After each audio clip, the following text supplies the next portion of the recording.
All right, quit talking about Spider-Man. Oh, sorry. Is that thing on? Yeah, it's on. Conquistador, your stallion stand. All right, your Ben Joravsky show returning, by the way. Yeah, How was man. Good 4th of July? Yeah, man. Leah, good 4th of July? Yeah, it was really fun. All right. We're ready to rock and roll. Mine was okay. Thanks for asking me. All right.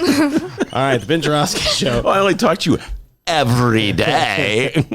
What is today, the 9th? Yes, sir. All right. Of July. Okay, I knew that part. Your Ben Joravsky Show for Tuesday, July 9th is moments away. But before we get into that, we would like to thank the following unions for jumping on board and helping bring back the Ben Joravsky Show. First up, it's the International Association of Machinists and Aerospace Workers, not Aerosmiths, Local 126 in District 8, the International Brotherhood of Electrical Workers, Local 9, and the International Union of Operating Engineers, Local 150. A giant thank you to those unions for jumping on board and helping bring back the Ben Joravsky Show.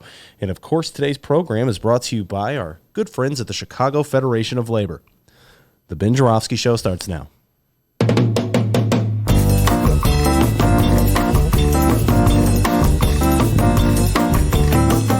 It is Tuesday, July 9th. And live from the Chicago Sun-Times Chicago Reader Studio on Racine Avenue, this is the Ben Joravsky Show. Today on the program, our Chicago Reader colleague Maya Dukmasova returns. We welcome indivisible activist Marge Halperin, and it's the return of Ace Attorney Jim Coogan. And now your host. If you have any legal advice, do not seek this man. If you want to talk about Rahm Emanuel or something, go for it. Chicago Reader columnist Ben Joravsky. Hello, everybody. Ben Joravsky here. We're calling this Where's Ronner When You Need Him Tuesday? And here's why. Great weekend. You have a good weekend, D? Yeah. Great weekend. A great weekend. It was a long weekend. Very long weekend. Yeah, we had 4th of July off, and D said, I'm kicking back. No show on Friday, all right? I was like, oh, come on, man. I want to play. Nope. So we took 2 days off, but plenty of bonus material. I don't want any excuses. Get down there and start listening to that bonus material, all right? Well rested, Ben. I am well rested. I had a very nice weekend, very enjoyable weekend. Let's see, what did I do? I saw a movie, and I believe Leah also saw the movie yesterday. Leah, thumbs up or thumbs down on yesterday? Big thumbs up. What movie did you see yesterday? So Dennis has a million of them. Who's on first? Oh, the movie is called Yesterday, but I actually saw it on Saturday.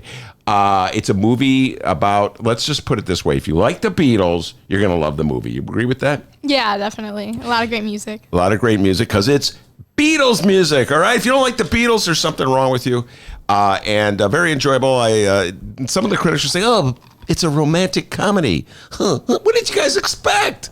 You know, War and Peace? Good God. Anyway, saw it, loved it. Also started watching season 3 of Stranger Things. You watch Stranger Things at all? I only watched the first season of Stranger Things, so I'm not caught up. Yeah, not caught up. Okay, you got a whole second season to go. Anyway. Anytime I tried watching it, it's just a bunch of kids riding their bike. That's it. They yeah. talk about what they're going to do. It's just a bunch of kids talking about what they're going to do riding their bike. I kind of like that part of the show. But anyway, I liked season 1, did not like season 2, made one of my famous pronouncements that I'm not going to watch season 3, and my wife said, come on, I watch Pulp Fiction, so you got to watch. And basketball every single time it's on. I'm always dragging my wife to a bar. Well, that's something else we did. We watched the Bulls Summer League season. We went to a bar and watched Game 1. Boy, was that exciting. Yeah, for those who think, boy, who watches this Summer League thing? Ben Joravsky. By the way, one of our bonus features is an interview. First time ever, Joe Cowley. We did a little sports. I said, hey, Dennis, there's a package for you at the front desk. Oh, okay. And he left the studio. That's quick. The last time that's working on me. Anyway, go if you want to know about the Bulls. Joe Colley, good interview. Anyway, enjoying Stranger Things immensely, even though I was giving my wife such a hard time about it. And I woke up to discover what? More evidence of Republicans behaving badly. There is Jeffrey Epstein. He's in the news. I guess he's sort of a bipartisan behaving badly. He's a Democrat. I'm not sure if he's a Democrat or Republican. He has friends from both parties, including Bill Clinton and Donald Trump. How about that? What a sleazy guy, facing up to 45 years in prison on charges of abusing and trafficking underage girls. And he got away with murder back in 2008 in Florida. Somehow or other, Florida, which is supposed to be so tough on crime, looked the other way when it was Jeffrey Epstein. And the prosecutor in that case is Donald Trump's, the head of, I believe, the Labor Department for Donald Trump. So we'll be talking about that throughout the day with Maya and Marge and Jim Coogan. Jeffrey Epstein, what a sleazoid. But no, Closer to home evidence of Republicans behaving badly with the Ricketts family in today's Tribune. Todd Ricketts, who's Mr. Republican in that family. He is, I believe, the finance chair of the Republican National Committee, and he loves Donald Trump the way I love fried chicken. All right, he loves Donald Trump. He's a real MAGA hat wearing Trumpster. Well, actually, he's from Wilmette, so I'm not sure that Trump's lovers in Wilmette wear the MAGA hat. Hell no. No, that's just like too. Gosh, no, I'm not going to wear the MAGA hat. So see, here's how it goes for Trump lovers. If you're a Trump lover in Wilmette, you get the huge tax break. If you're a Trump lover in, let's say, Alton, you get to wear the MAGA hat. Got that, D? All right, Trump taking care of his people. The rich people get the tax break, and the poor Trump lovers get to wear the MAGA hats. When was the last time you went to Alton again? Never. Anyway, I actually may have been through Alton once in a car driving. Highway 55?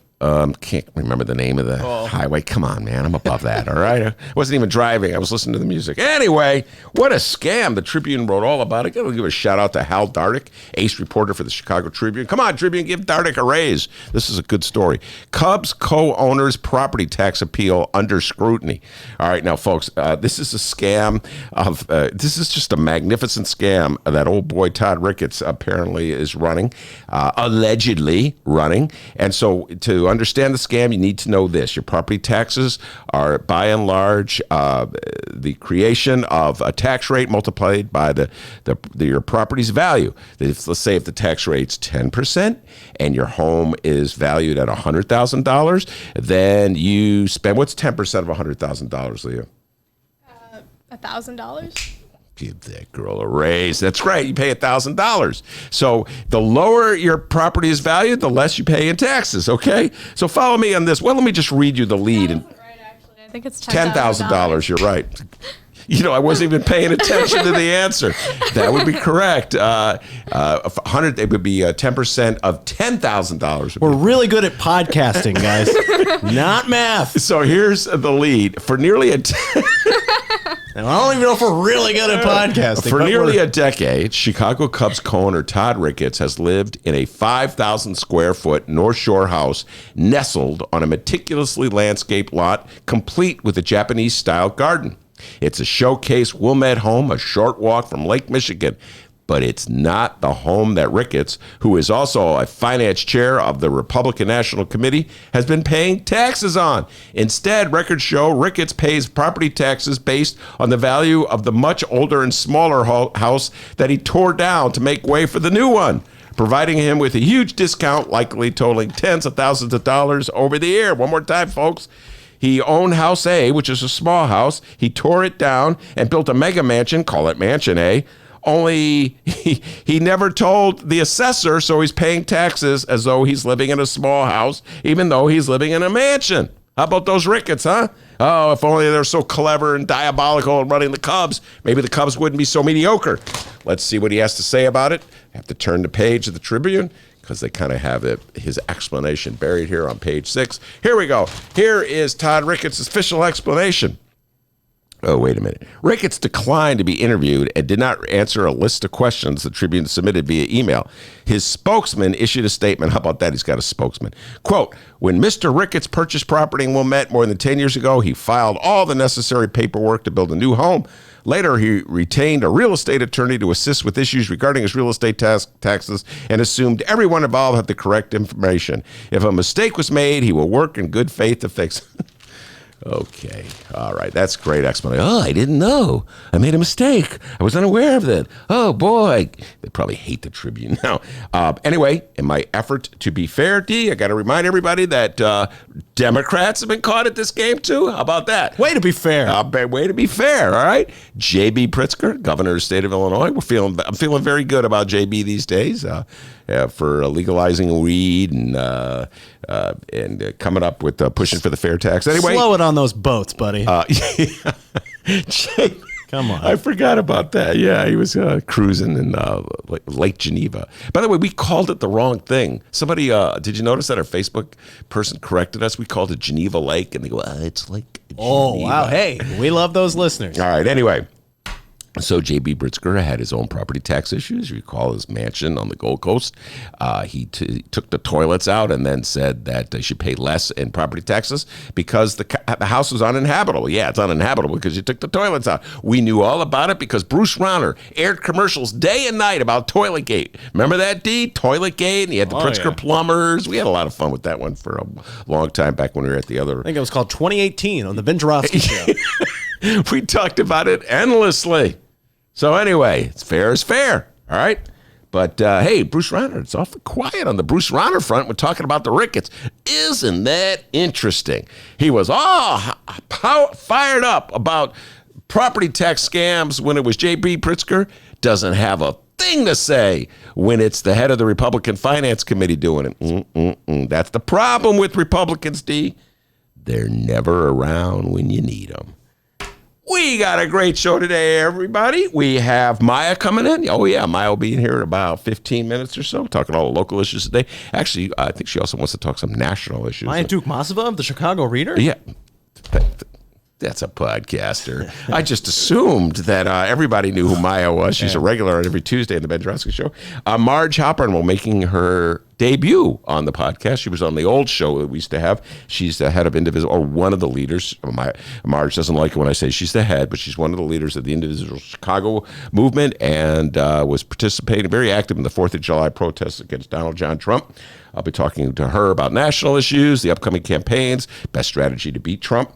Marge is very informed and knows her politics real well. Of course, Jim Coogan, the legendary Jim Coogan, will be here at 2:30 of Dwyer and Coogan, an ace attorney. Legal Eagle. We'll talk about all the legal issues today. I'm going to ask him, how in the world did Jeffrey Epstein get such a favorable deal out of Florida? And how are you so cool, Jim Coogan? We'll ask him that cool one. Cool as a cucumber. Yeah, we'll ask him that one as well. Hey. So plenty of legal issues to talk about with Jim Coogan at 2:30, and maybe Marge will stick around and join the conversation on Jeffrey Epstein. Anyway, that's our show for today. A lot of political talk, local, national, and state. But before we do any of that, the doctor with the news. How's it going, everybody? Not a doctor. Name's Dennis. Live stream chat. How's it going? Bruce, Pat, Rod, Tom. Tom, are you new to the live stream chat? How's it going? He let us know. He gave us a 2020 presidential candidate update on Andrew Yang. He hit 3% in most recent Emerson poll. Wow, Emerson poll? Yeah, like where you go to college? Yeah, we have a good polling club. Wow, dang, did not know any of that. 3%. That means he gets to be in the next debate. Andrew Yang, aka that chill dude at that last debate who had his hands in his pockets the entire time. He's already in the second debate, though, right? So it's the third. Yeah, the third. Excuse me, right? Okay, we corrected her on her mathematics, and now she corrects me in the debate. That would be absolutely correct. The September debate. I'm all fired up for the July 30th and 31st debates. We already have our shows lined up on that one, by the way. I'm way ahead of the curve. Oh, my. If you're listening live, join us on the live stream chat. Okay, it's the middle of the day. Hope you enjoyed your holiday weekend, by the way, everybody. Yeah, it's over. It's time to catch up on all that national news happening. And we begin with some sad news. Ross Perot, the two-time independent candidate for president, has died after his battle with leukemia. Perot was diagnosed with leukemia in February. He was 89 years old. In the 1996 election, Ross Perot won 8.4% of the popular vote against President Clinton and Republican nominee Bob Dole. Ben, Perot has to be one of the top third-party candidates of all time, is he not? Absolutely. Well, and even beyond 96, 92, when Daddy Bush was running against Clinton's first run, I, to this day, get a lot of arguments from Clinton lovers. I know a lot of Clinton lovers. I say Daddy Bush would have won that election if Ross Perot had not been a candidate in that race. I think he took close to 20%. I'm doing this off the top of my head in 92. And he had a great moment in the debates. That sucking sound. I don't know if you remember that sucking sound. Yeah, he was a populist. If it's one of these, but he was like Trump before Trump. I mean, he wasn't as offensive as Trump, and he had a little more dignity than Trump. But he had this sort of a populist spiel, even though he was a gazillionaire. Actually, he's probably not like Trump because he really was a gazillionaire, where it's just, we don't know. With Trump, it's just a huckster. I don't think anybody is Trump before Trump. This guy's just his own special little person. Anyway, kind of beefy guy, Trump. I wouldn't call him little. He's a big fella. All right, got to stop eating those Big Macs, Trump. I love them. So anyway, I'm loving it. Bill Clinton should always have some appreciation for Ross Perot. I stand by this. I know my Clinton lovers out there insist, no, Clinton would have won anyway. Bill Clinton would not have been president of the United States if Ross Perot, in my humble opinion, did not run that third-party campaign. Once again, Ross Perot has passed away at 89. You can move your factory south of the border, pay $1 an hour for labor, hire a young 25. Let's assume you've been in business for a long time. You've got a mature workforce. Pay $1 an hour for your labor. Have no health care. That's the most expensive single element in making a car. Have no environmental controls, no pollution controls, and no retirement. And you don't care about anything but making money, there will be a giant sucking sound going south. So if the people send me to Washington, the first thing I'll do is study that 2,000-page agreement and make sure it's a two-way street. Yeah, giant sucking sounds. How about NAFTA? Yeah, and I'll tell you this right now. This the rhetoric he used in terms of talking about the inequity of the wages and the lack of environmental oversight. You would never hear that from Donald Trump. So I think we've deteriorated in the realm of wealthy businessmen acting as populists. All right, moving on. President Donald Trump. And, you know, sometimes it really does feel like we're just reading from the gossip column on a high school newspaper with this guy. Donald Trump has lashed out at UK Ambassador Sir Kim Darish and called him, quote, a very stupid guy. So apparently some memos leaked, and this guy called Trump inept and dysfunctional. And hey, what better way to prove him wrong? By replying on Twitter, he called him the wacky ambassador, saying, quote, he should just speak to his country and Prime Minister May about their failed Brexit negotiation and not be upset with my criticism of how badly it was handled. He also called Prime Minister Theresa May foolish. Our president, ladies and gentlemen. Yeah, our president, and I think he's figured it out, that fires up his base, pick a fight with some foreign leader, and then he can say, look at me, how tough I am. He was cutting deals with Putin, and he owes his entire election to Putin. So, slick move by President Trump. In other news, Ben, do you hear that noise? Listen, you hear it? Listen. Yeah, that's Senate Majority Leader Mitch McConnell quivering in his loafers. Wait, that's actually not bad. Do that again. He has a new challenger to his Senate seat. Amy McGrath, a retired Marine fighter pilot, will run against Senate Majority Leader Mitch McConnell in the 2020 election. In an announcement video released on Tuesday that we're not going to play, McGrath recalled writing a letter to McConnell as a 13-year-old girl detailing her wish to fly combat jets for the U.S. He never wrote back, McGrath said in the video. I'm Amy McGrath, and I've often wondered how many other people did Mitch McConnell never take the time to write back or even think about. Now, I have not seen this story. You caught me off guard with this one. I hadn't seen. She is running against him as a Democrat. Is that correct, young man? Or is she running in the Republican primary? Because if she's running against him as a Democrat, man, that would be fun. In 2020 election night to have whoever the Democrat is beat Donald Trump, and then who have Amy McGrath defeat Mitch McConnell. That'd be a twofer. Democrats would be going crazy. I know Leo would be throwing confetti in the air. So good for her. Wait, let me ask Marge. I'm going to write that down. Ask Marge Halpern about Amy McGrath. Got it. Oh, great content there. All right. Oh, and this just in from Mitch McConnell. No words, just awkward quivering noises. That, by the way, in the debate, if you recall, that was the one question. I can't remember if it's the first debate or the second debate where the questioners asked the candidates, the Democratic candidates, what are you going to do about Mitch McConnell? And they really didn't have an explanation. I think Marianne Williamson, it was like, her explanation, I'm going to beam out love vibes or something like that. That was her explanation. I don't recall anybody had a good explanation as to how to deal with McConnell if he's still there. So Amy McGrath may settle that deal once and for all. By the way, she is a Democrat, Amy McGrath. All right, good to know that. And finally, something we can all agree on. Let's see here. Mitch McConnell's counterpart, Senate Minority Leader Chuck Schumer, joined calls for Labor Secretary Alexander Acosta's resignation on Tuesday over his role in securing a 2008 plea deal for creep Jeffrey Epstein, the billionaire financier charged with operating an underage sex trafficking ring involving underage girls. Here's the quote from Schumer, quote, it's now impossible for anyone to have confidence in Secretary Acosta's ability to lead the Department of Labor. If he refuses to resign, President Trump should fire him. Yeah. I do believe there should be some kind of investigation about that deal. That was pretty slimy and sleazy.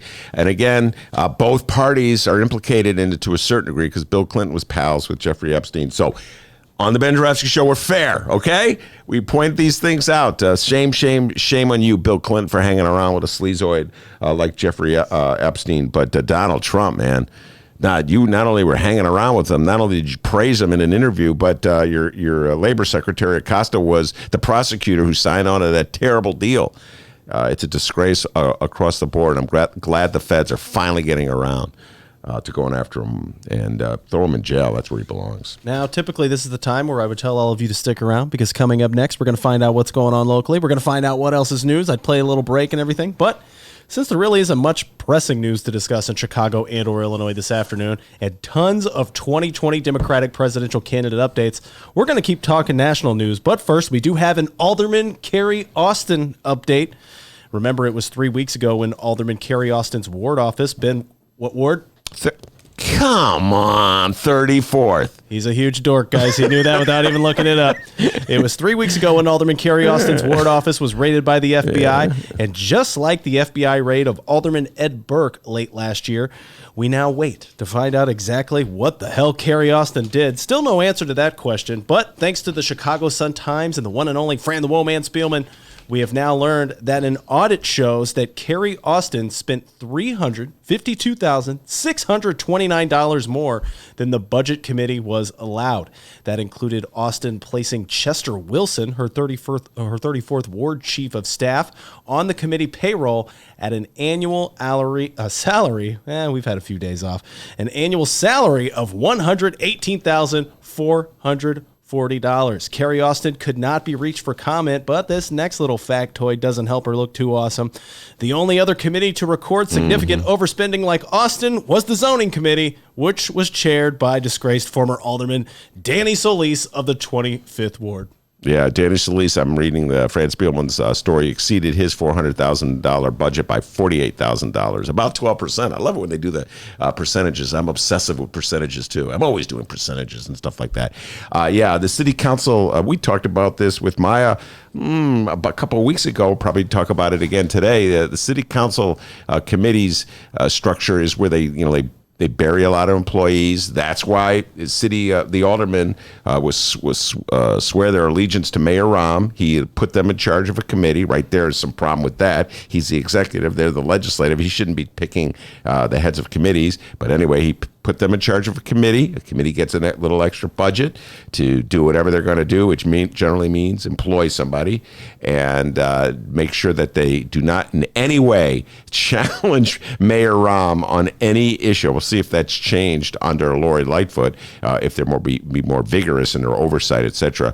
And apparently, Kerry Austin, she was $352,000. I don't know where that money came from, by the way. I mean, under this, up there it is, under the table money, I don't know where they got the 352. I learned a lot of lessons in the old days. They would tell me Mayor Daley, the way he would do it is that his budget would call for 100 employees in streets and sanitation, and they would only have 50 employees in streets and sanitation. And so you'd be paying for employees who were not actually on the payroll, and then they have money to spend on other things like, I don't know, a city council budget.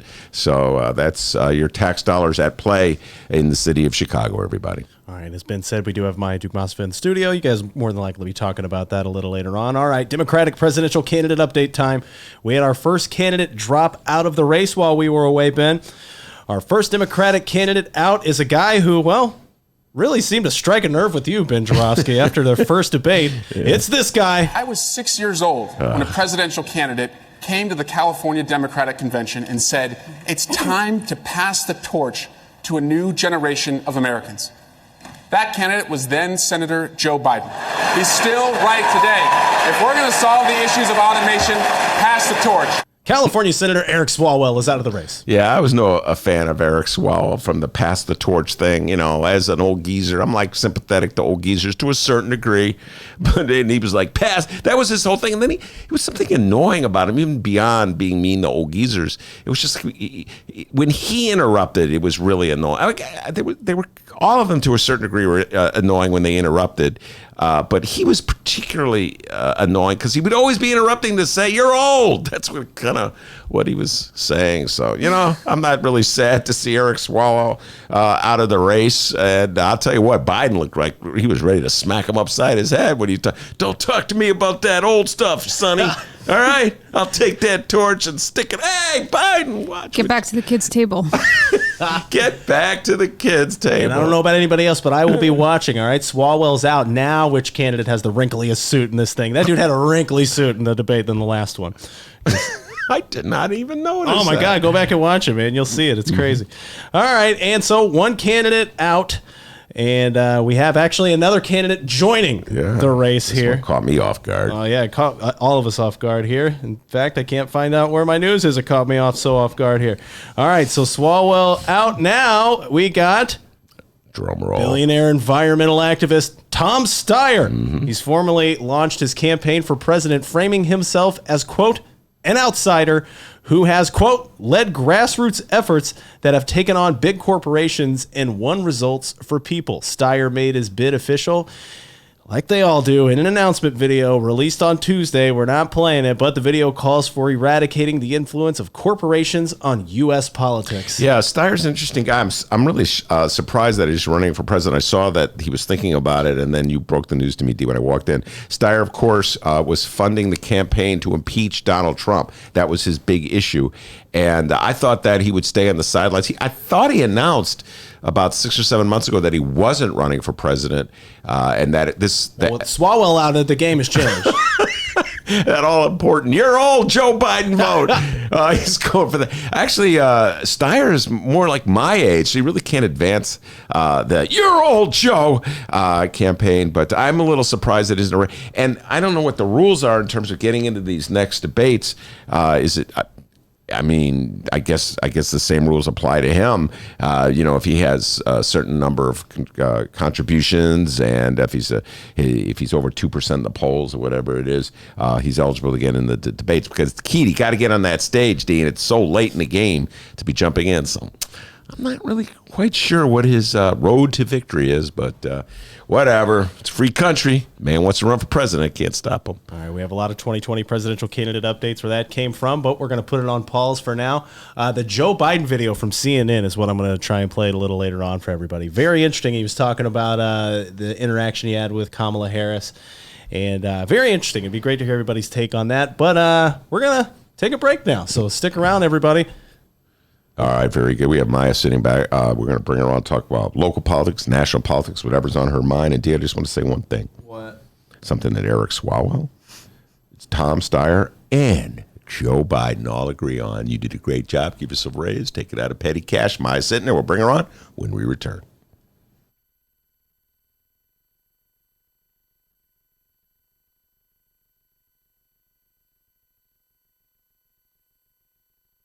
The Chicago Reader to get up to speed on what's what in Chicago.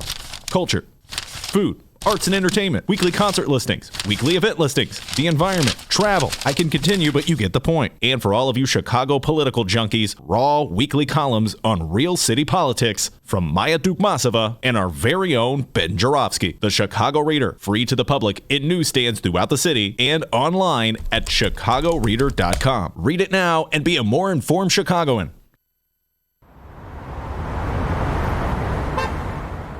Today's Ben Joravsky Show was brought to you in part by Chicago Architecture Center. Discover the breadth and majesty of Chicago's architecture on a Chicago Architecture Center bus tour. From bungalows to Bauhaus, our expert docents will share the fascinating stories behind our city's architecture. Book your tour at architecture.org/tours. Now, if you'll excuse me, I'm actually on a bus tour right now.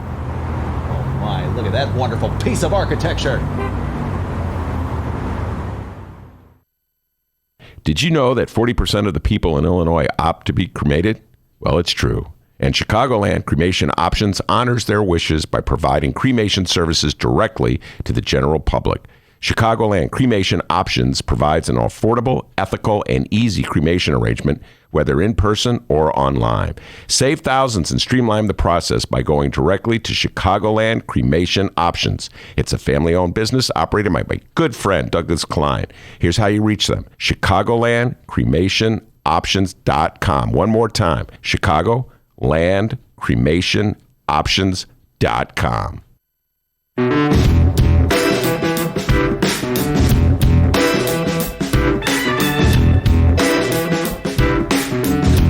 Welcome back to the Ben Joravsky Show, live from the Chicago Sun-Times. Yes, indeed, we are live. Maya in the studio with me. Maya, I have a whole list of things that I want to talk about, and including Trump and Biden and Kerry Austin and the environment. It said in Florida and the environment, all these things. And then it just popped in my mind that a conversation we had, I think it was a couple days ago or something, and that I want to promote that Michael Dorff, who is an ace election lawyer, will be on the in the show, in studio.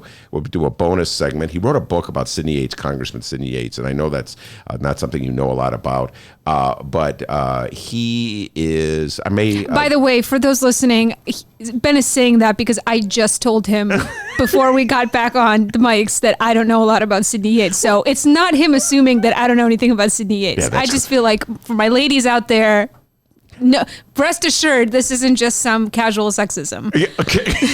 As opposed to non-casual sexism. No, I would never assume that Maya is not really well versed in everything about Sidney Yates, because I just work from the assumption that I know that about you would know Sidney everything, Yates. even though I believe he left office before you were born.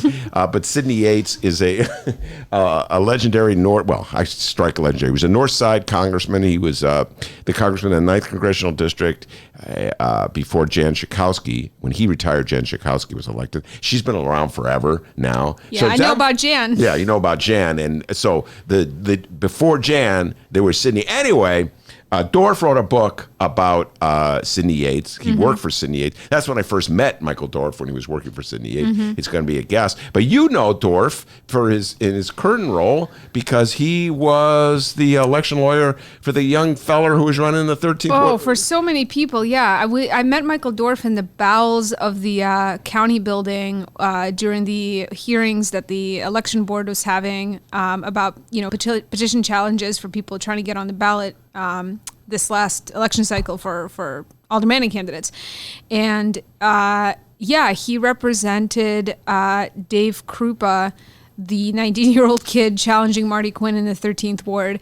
And I think he did his best for him. I mean, Dave made it on the ballot, barely got any votes, but Dorff really believed that what Marty Quinn's people were doing was obscene and ridiculous and way beyond the typical sort of kind of heavy-handed stretching of what's allowed as you're campaigning and gathering petition signatures, because essentially Quinn's people had... So Krupa had collected all these petition signatures, and then Quinn's people had gone around asking people to sign affidavits retracting their petition signatures, and they collected more retractions than Krupa had signatures. They also approached people, like, this is what I heard from people in the 13th ward, that they had been approached like over and over and over again to try to like sign these affidavits retracting their signatures. So this is just like, a real kind of like dirty play on the part of like one of the most powerful political figures in our state and the city. He kind of moves in silence, but Marty Quinn is a really powerful guy, and he is Madigan's alderman. He's Madigan's kind of right-hand man. To go after this 19-year-old kid who was like, I don't even know what, getting money from some right-wing type interests, clearly not enough of it anyway, to go after him in this manner was like really kind of, Dorff seemed to think it was overkill. It just seemed, everyone observing this thought it was really beneath Marty Quinn, that it like shows a kind of crack in the strength of Madigan's machine, that they needed to go to these lengths to like try to prevent this kid from getting on the ballot. It seemed like it was more about trying to send a message about what will happen to you if you try to get on the ballot. Anyway, it was all stupid. So Dorff represented this kid. He also represented Joe Moore. And at one point I asked him, I was like, look, like, I mean, given what was going on in the 49th ward with Maria Hadden running and kind of the progressive, the agitation up in Rogers Park, I was just, sort of perplexed that Dorff, who seemed like kind of a progressive guy himself, was like still kind of riding hard for Joe Moore. And he seemed really sincere in his love and support for Joe. So, that didn't work out. Wait, now he was representing Joe in terms of knocking people off the ballot. Is that correct? Yeah.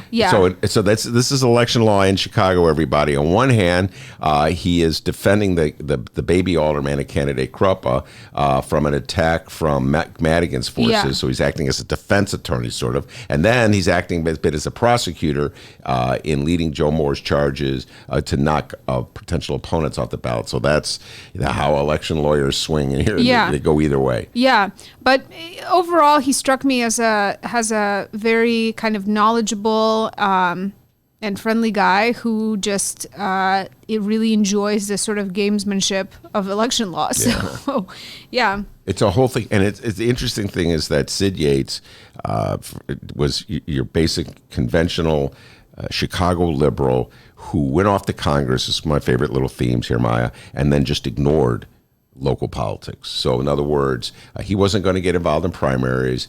He wasn't going to get involved in insurrections against the machine. He stayed out of like Harold Washington's race and the Mayor Daley race, just ignored it because the conventional wisdom of a congressional candidate or a congressman or congresswoman is that you want everybody to support you. So if there's factionalism on the home front, you want the people who are, let's say, for Lori Lightfoot to support you, and you want the people who are for Tony Preckwinkle to support you. You're just not going to get involved. Which is, I don't know. I feel like it's so cowardly. I've often wondered about this, about the way that like, especially Congress people. I mean, senators, I can understand it more. They're, and I feel like Dick Durbin gets out there pretty strongly about stuff, and Tammy Duckworth too. I mean, they're people who are really on a national, dealing with national level issues and pretty at the forefront of a lot of conversations. So I feel like they're doing the state justice in their representation. I mean, they could always be doing more, but I don't generally feel disappointed by the way that they operate. But the Congress people, especially from the Chicago area, it's just like it stops amazing me how disengaged they are, and how they're just like, they're like unplugged. It's like they go to Congress to retire, and some of them are like, demonstrate some leadership on a national stage. Jan Schakowsky, to a certain extent, has been visible on some issues and tried to, she's been out there, but like Mike Quigley and Chewy Garcia is a freshman in this Congress, right? Like with like Alexandria Ocasio-Cortez and like Ilhan Omar and Rashida Tlaib and like all these like extremely like people who are just like magnets, who are just like not coming in there quietly. What we haven't heard a peep out of Chewy.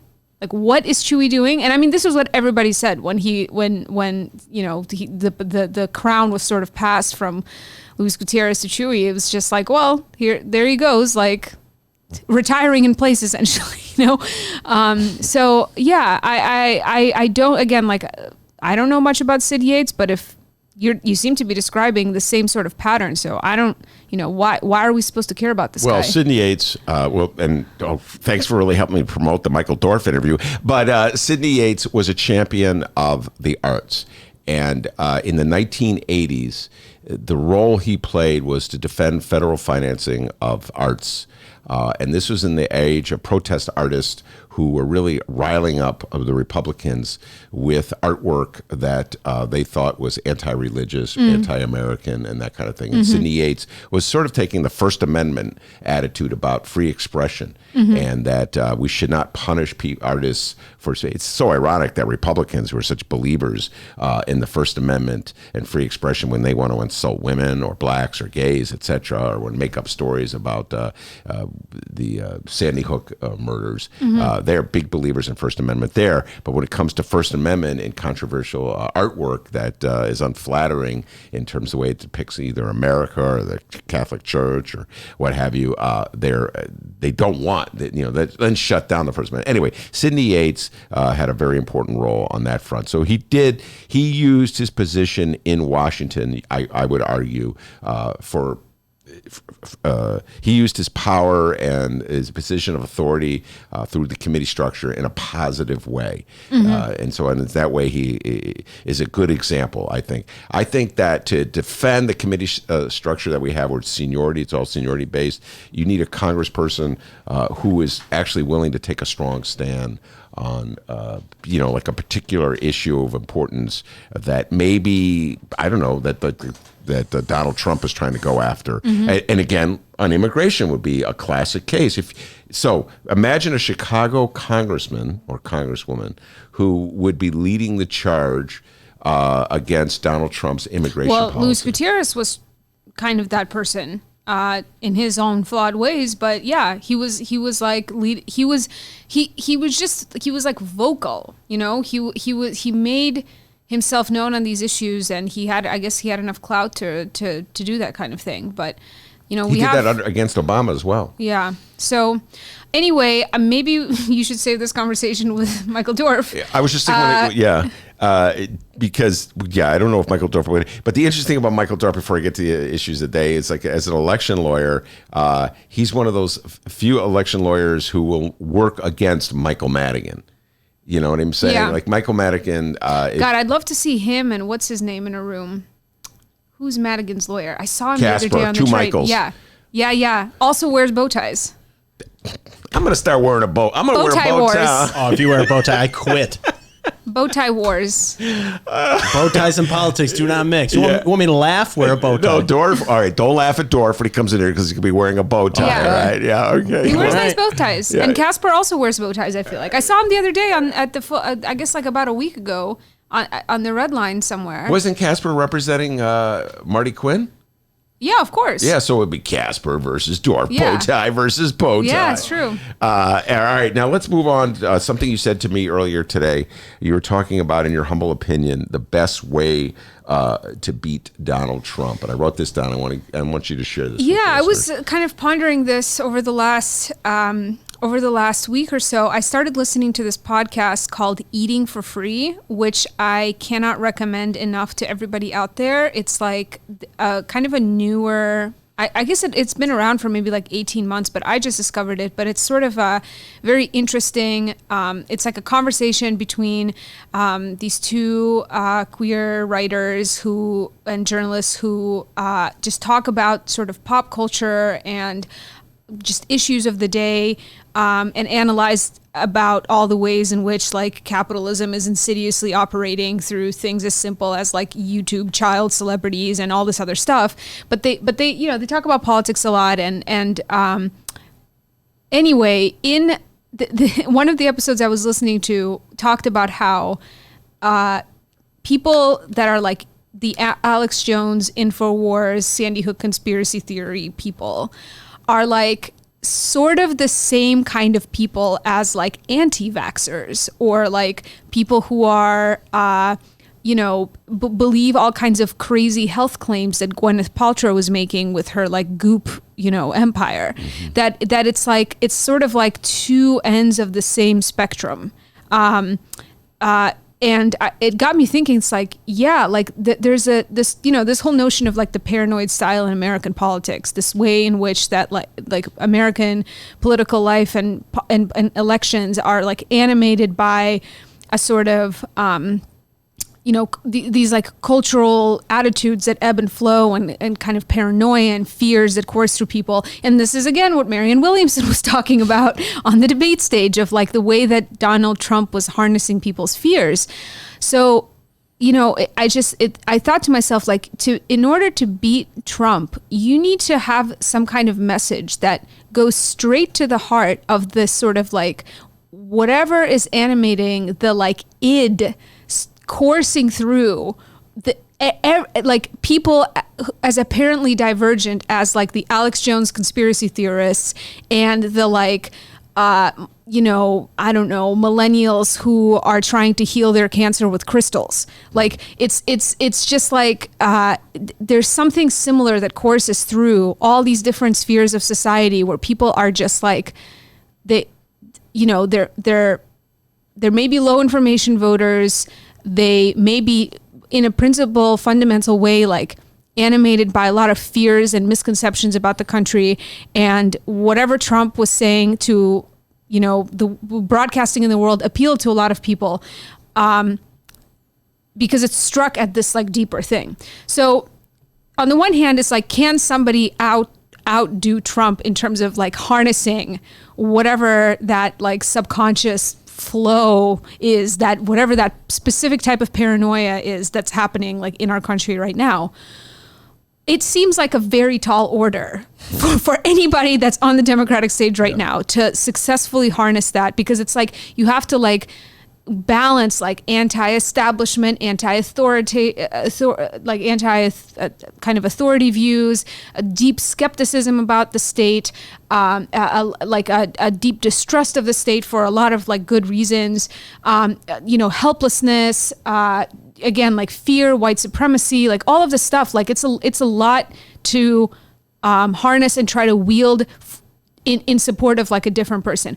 So there's so one strategy is trying to go after that, under, the guise of appealing to people's better natures.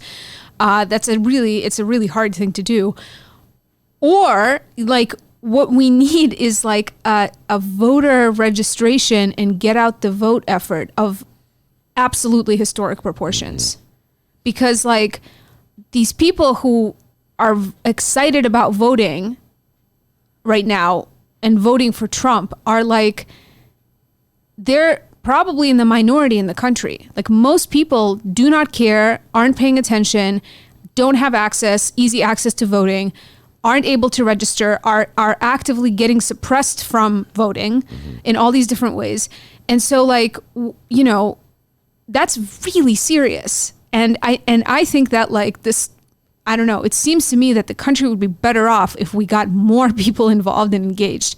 But the depth of the crisis is so extreme that you really have to like, it can't just be your messaging from TV and telling people to go out and vote and giving them like, this isn't like Obama, I'm feeling so good about this that I'm going to get out there. Like this needs to be like a boots on the ground, like very intensive effort, like of the magnitude of like the civil rights era, of just like getting people registered, taking people to the polls, like feeding them, taking them to the polls, like getting people who are just like so beaten down by the circumstances of our lives in this country right now to get them out to the polls. And I don't see any of these candidates having a ground game operation set up, because you need to mobilize that now. Okay. Well, I agree with you. And I would say that the leaders of such an effort would be beyond an individual campaign.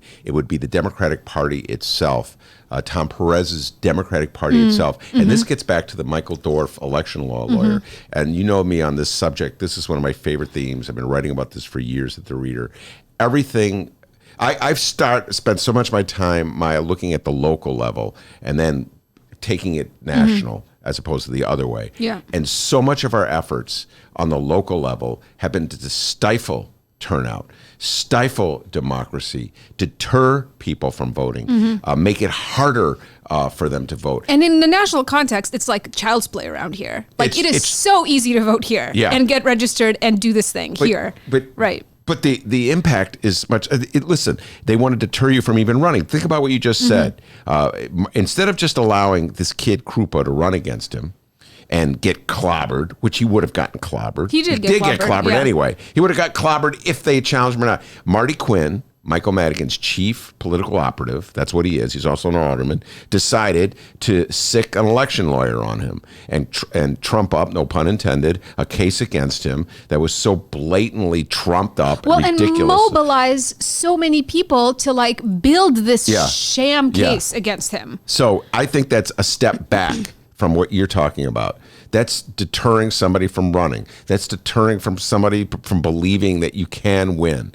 And I'm not saying that Michael Madigan should roll over and let people defeat him or defeat his allies. I'm saying that he should realize and recognize, which he probably doesn't care about, is that his efforts to stifle any kind of dissent are anti-democratic, small d democratic. And so it works against the effort, what you're talking about. So like every 4 years, the Democrats will say, "Come on out and vote. You got to vote," and they'll implore people to vote, and they'll spend the previous 4 years doing everything they can to stifle any kind of participation in politics because they want what they want to own it all. And so I agree with you that's what the Democrats have to do. They have to engage the people who would normally vote Democratic. They have to get them to the polls. They have to get them registered, get them to the polls. But it's hard to do that when it completely... And it's right. And it's not even the people who would vote Democratic. You can't... what I'm talking about, I think it needs to be on a scale that you wouldn't even be able to assume that. Like, I personally think that if everybody who could vote voted, the Democrats would win all the time. I think most people who don't vote have views that are probably more reflected by Democratic candidates. And this is why the Republicans are like obsessed with gerrymandering. And, they know this. They know, and this country is changing. Like, this country is becoming less white. It's becoming, people are more, less provincial, they're more connected. They learn about other ways that things could be. It's easier to learn about that now than ever. Mm-hmm. So, but it's like, it can't even be like a partisan thing. This is like about the survival of our society. You know what I mean? Like, this is like, the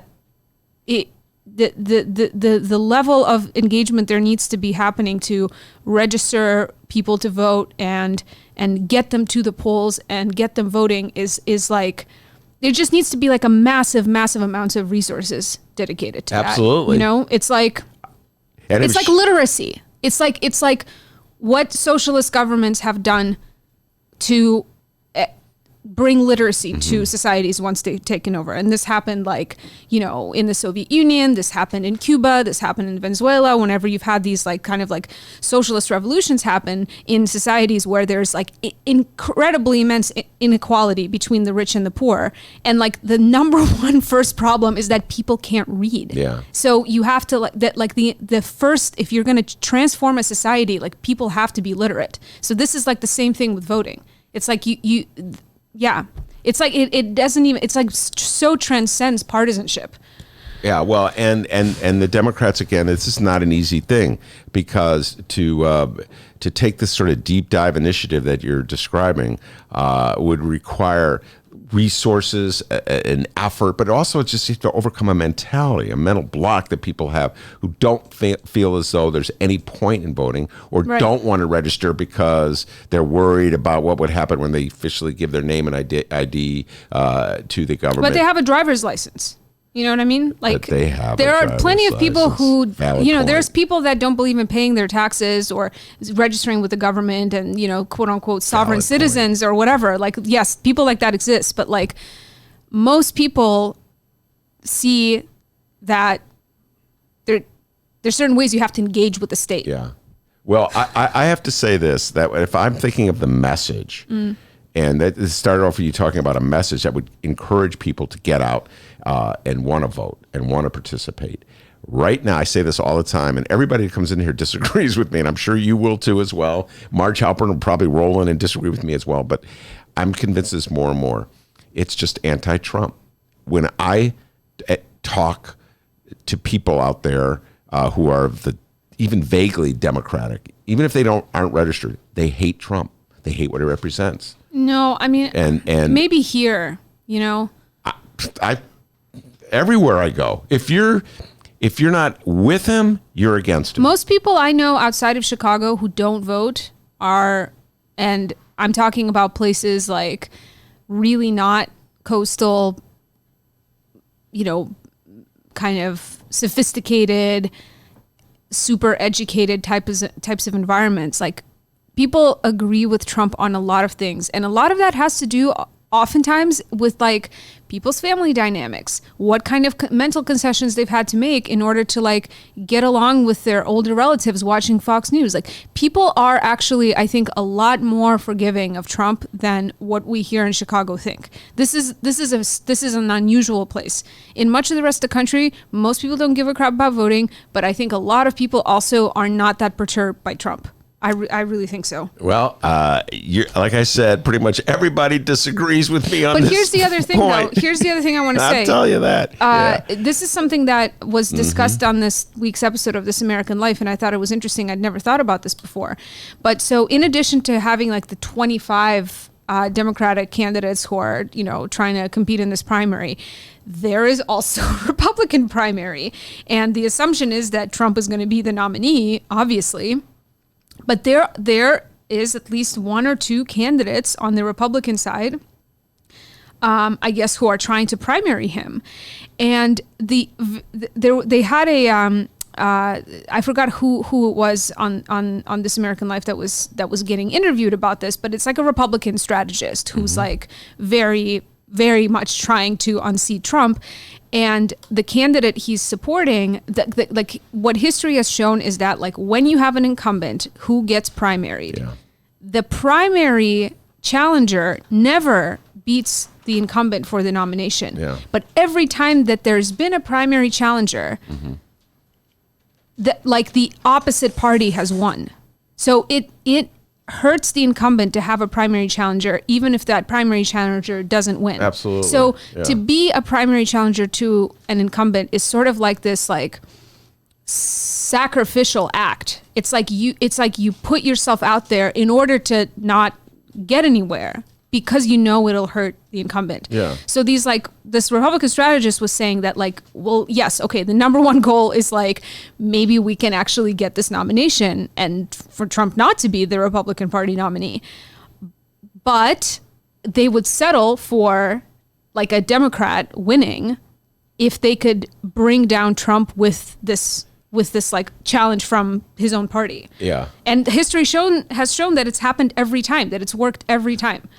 Yeah, no, I mean, we were talking about earlier the 1992. Ross Perot just passed, and we were reminiscing before you came here about the impact he had in 1992. I'm convinced that his participation in that election led to Bill Clinton's being elected president. But I can't forget that Patrick Buchanan, to your point, ran against George Herbert Walker Bush in the Republican primary, and that weakened Bush because they had attack from the right. He had to move to the right, which to placate that faction of the Republican Party, and then it was harder for him to move to the center. And in the meantime, he had Perot in the race.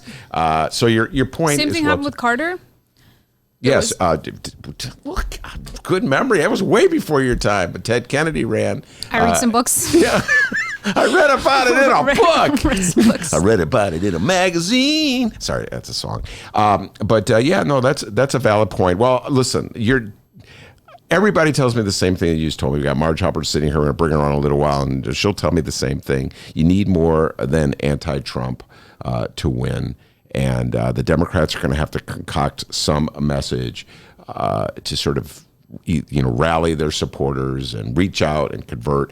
It seems as though it's a very daunting challenge to do both, and to do two things that you talked about, which are to rally the people that would normally vote for you but are just alienated from the system, and win over voters who are kind of attracted to Trumpism. Do you follow what I'm saying? Yeah, I mean, win over people who think climate change is fake. And I saw this is maybe a good note to end on. I saw a great tweet today that was in response to Trump's speech on the environment. We shall be talking to young Marge Hubbard about that. Right. So this is a tweet from David Roberts, who's a blogger at Vox. And he said, "Dear environmental people indignantly fact-checking Trump's environmental speech. Why? Everyone who might read your writing knows Trump is lying. The people on Trump's side don't care that he's lying. Who is the envisioned person who A, was convinced by Trump, but B, open to your corrections?" All my life is meaningless. Just die right now. Here's the second part. All of my adult life, I've watched conservative politicians casually lie. It's so easy, and thereby deploy hundreds of hours of fact-checking efforts from earnest journalists and lefties. It's a tool conservatives have to waste the other side's time and emotional resources. It costs them nothing. And this is exactly what I'm talking about in terms of like, where can we meaningfully spend our energy? And this time that is spent on this guy's right. Like, this is time that could be spent talking about voter registration and voter suppression. Okay. And from our position as journalists. Okay. Could you please send me that tweet? Because it's beautiful. I way more want to column about that, because I'm going to tell you right that you could just substitute the words Olympics and Chicago for that. And you could talk about my life from 2007 to 2009, every single lie that Mayor Daley's machine trotted out about the Olympics. I would have to refute it. And they didn't care. They're like, God dang, man, we don't care. You know what I'm saying? We could say anything. Old man screams at cloud. I'm like, they're lying.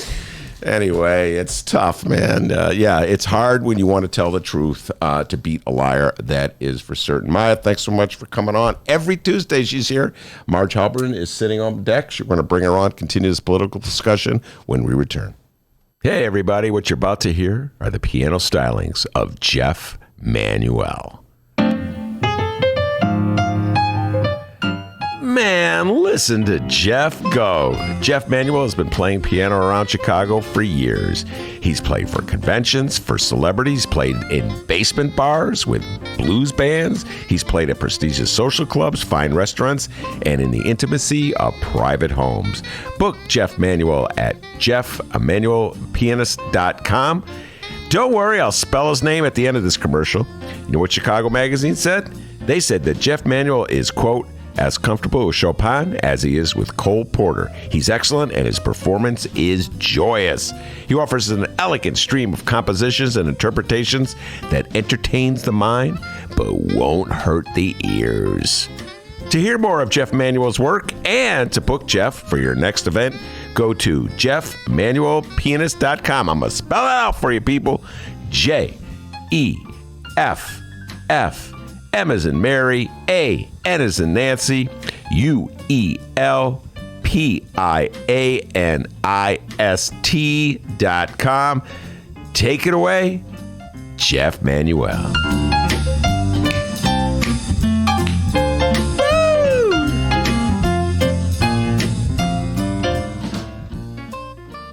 The Ben Joravsky Show is supported by the Northwestern Summer Writers Conference. Now in its 15th year, the 3-day conference held in Chicago features a diverse array of workshops, speakers, discussions, and readings. Learn more at sps.northwestern.edu/writers. Hey! Playing now at Steppenwolf Theater, the world premiere of Ms. Black for President. It's inspired by the true, that's true as in it really happened, TRUE story of Joan Jett Black, America's first drag queen presidential candidate. You know who created it, D? No. It was created by Tony nominee Tina Landau. Oh. And you know who else created it? No. Oscar winner Terrell Alvin McCraney. You know him, Moonlight. Oh, yeah. For tickets, visit steppenwolf.org. That's Steppenwolf, like the rock group from the 60s. Hang tight, millennials. All right, everybody, hour number 2 of your Ben Joravsky Show for Tuesday, July 9th is moments away. But before we get into hour number 2, we would like to thank the following unions once again for jumping on board and helping bring back the Ben Joravsky Show. First up, the International Association of Machinists and Aerospace Workers, Local 126 and District 8, the International Brotherhood of Electrical Workers, Local 9, and the International Union of Operating Engineers, Local 150. Big thank you to those unions for jumping on board and helping bring back the Ben Joravsky Show. And of course, today's program is brought to you by our good friends at the Chicago Federation of Labor. Hour number 2, let's go.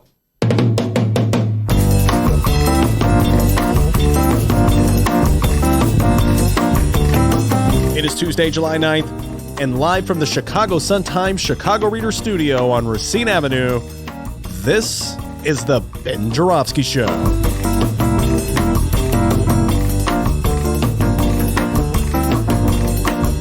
In this hour of the program, we welcome indivisible activist Marge Halpern, and it's the long-awaited return of ace attorney Jim Coogan.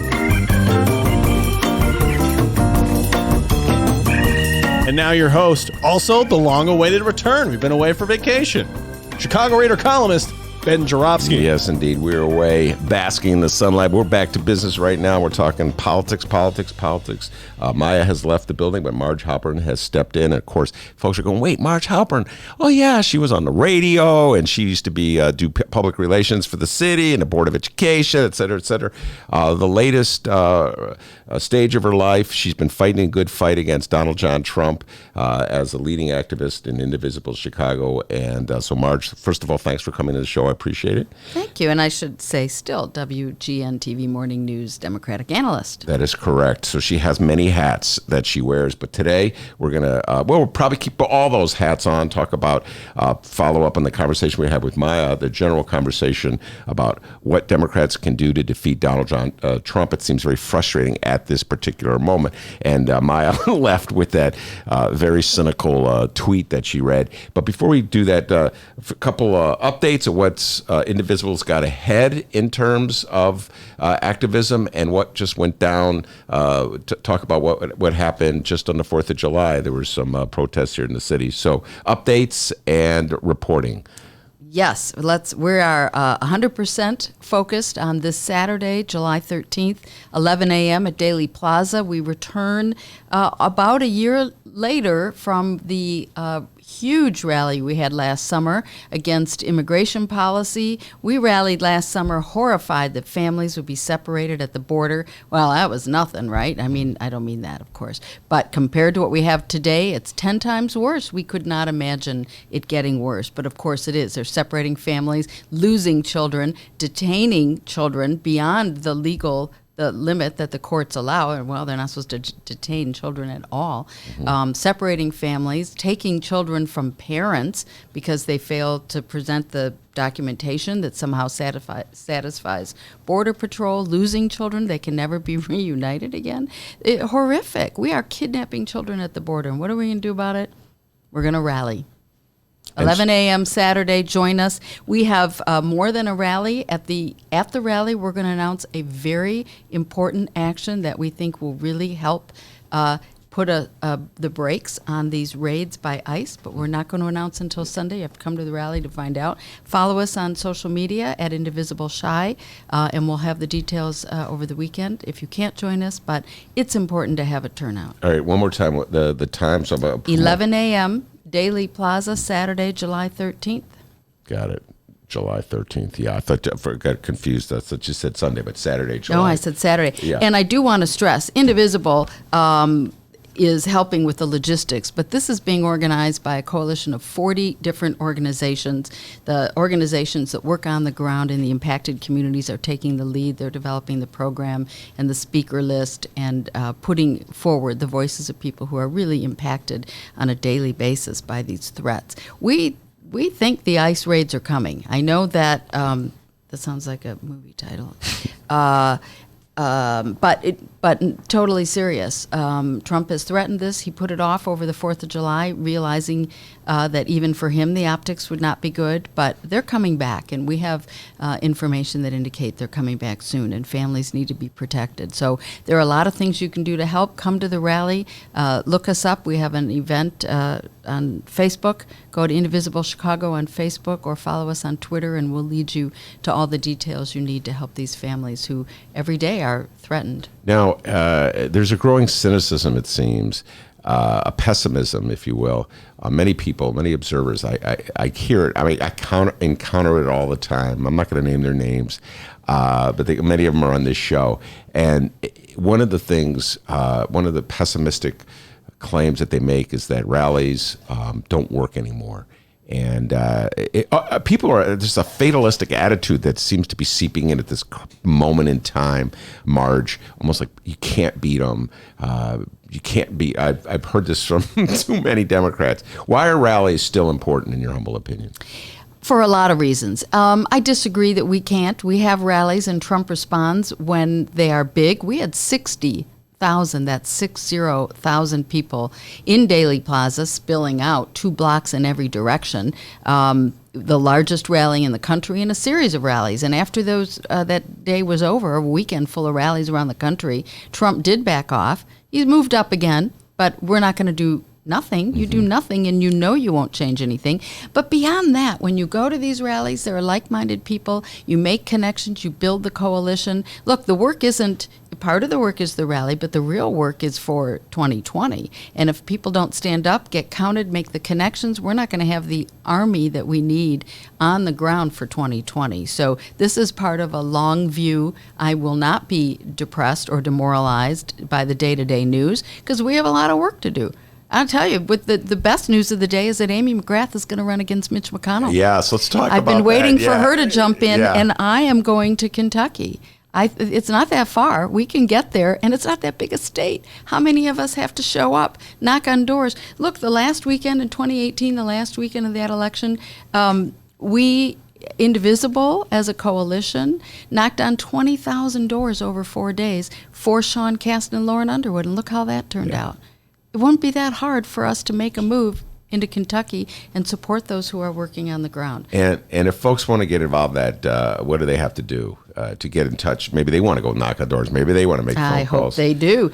Go to indivisiblechicago.com, sign up, join in our list. Every day we have actions you can take. When we coordinate for Kentucky, we'll have information there that you can join us. We are holding a Midwest Summit on October 5th. You can put that on your calendar here in Chicago, where we're inviting activists from the surrounding states to put a focus on Wisconsin and Michigan. We all know what happened in Wisconsin and Michigan last time. I personally went to Iowa, like a bunch of schlubs from Chicago who were told. And I personally asked, are you sure you want us in Iowa? I have family and friends in Wisconsin and Michigan. I can go there. I can stay longer because I have places to stay. They're like, nope.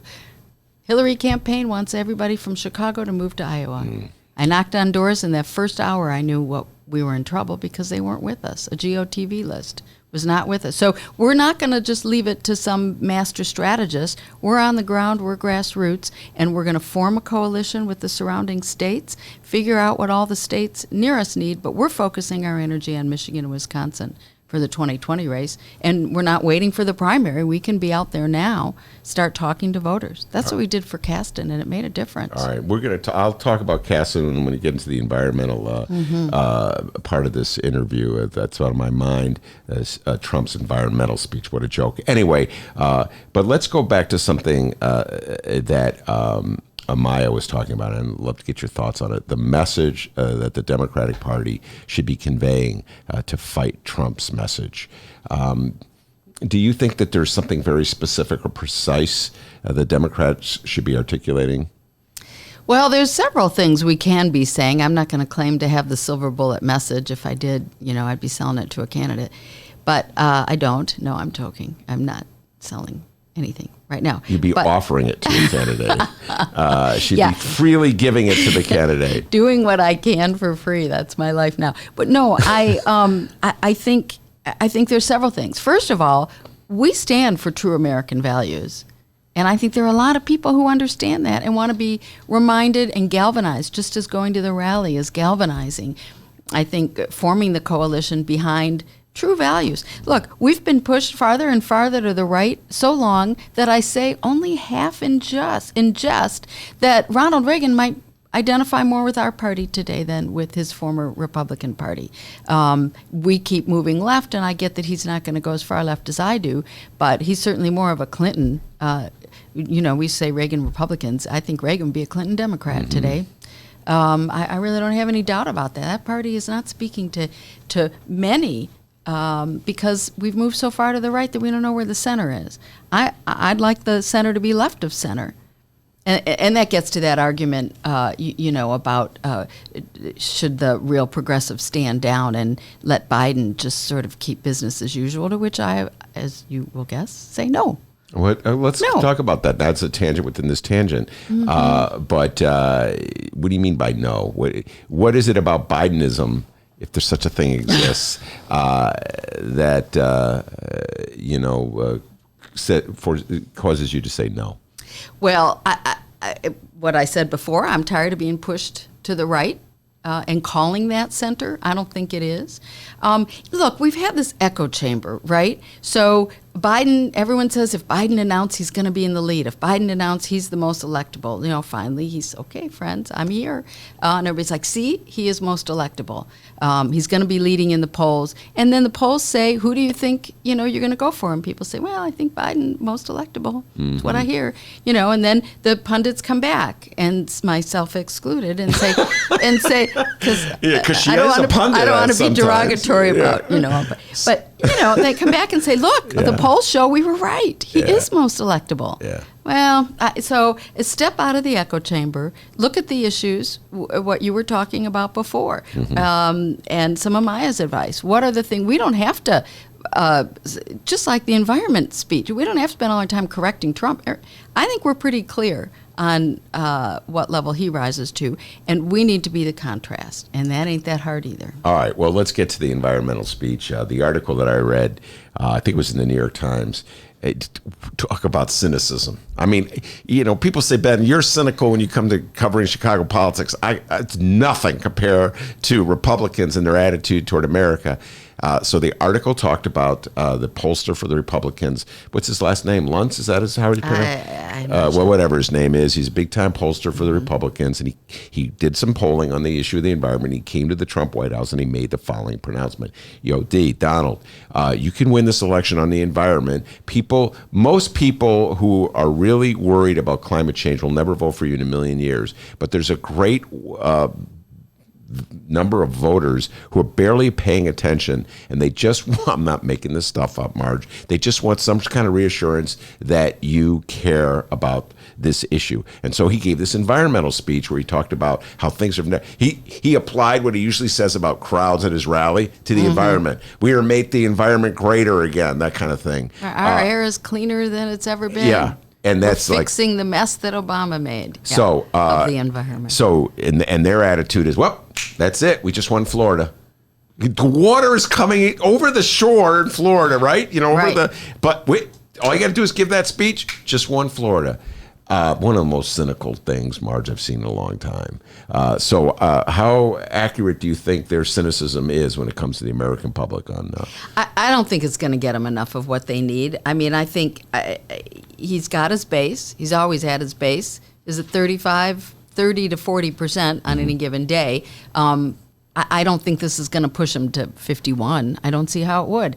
And Florida, he probably lost Florida anyway. We didn't need Florida last time. Yeah, that is correct. We lost it in Michigan and Wisconsin, as I mentioned earlier, and Pennsylvania. All three of which, by the way, had their maps thrown out by the courts since that election. So he's not running on the same map in any of those three states.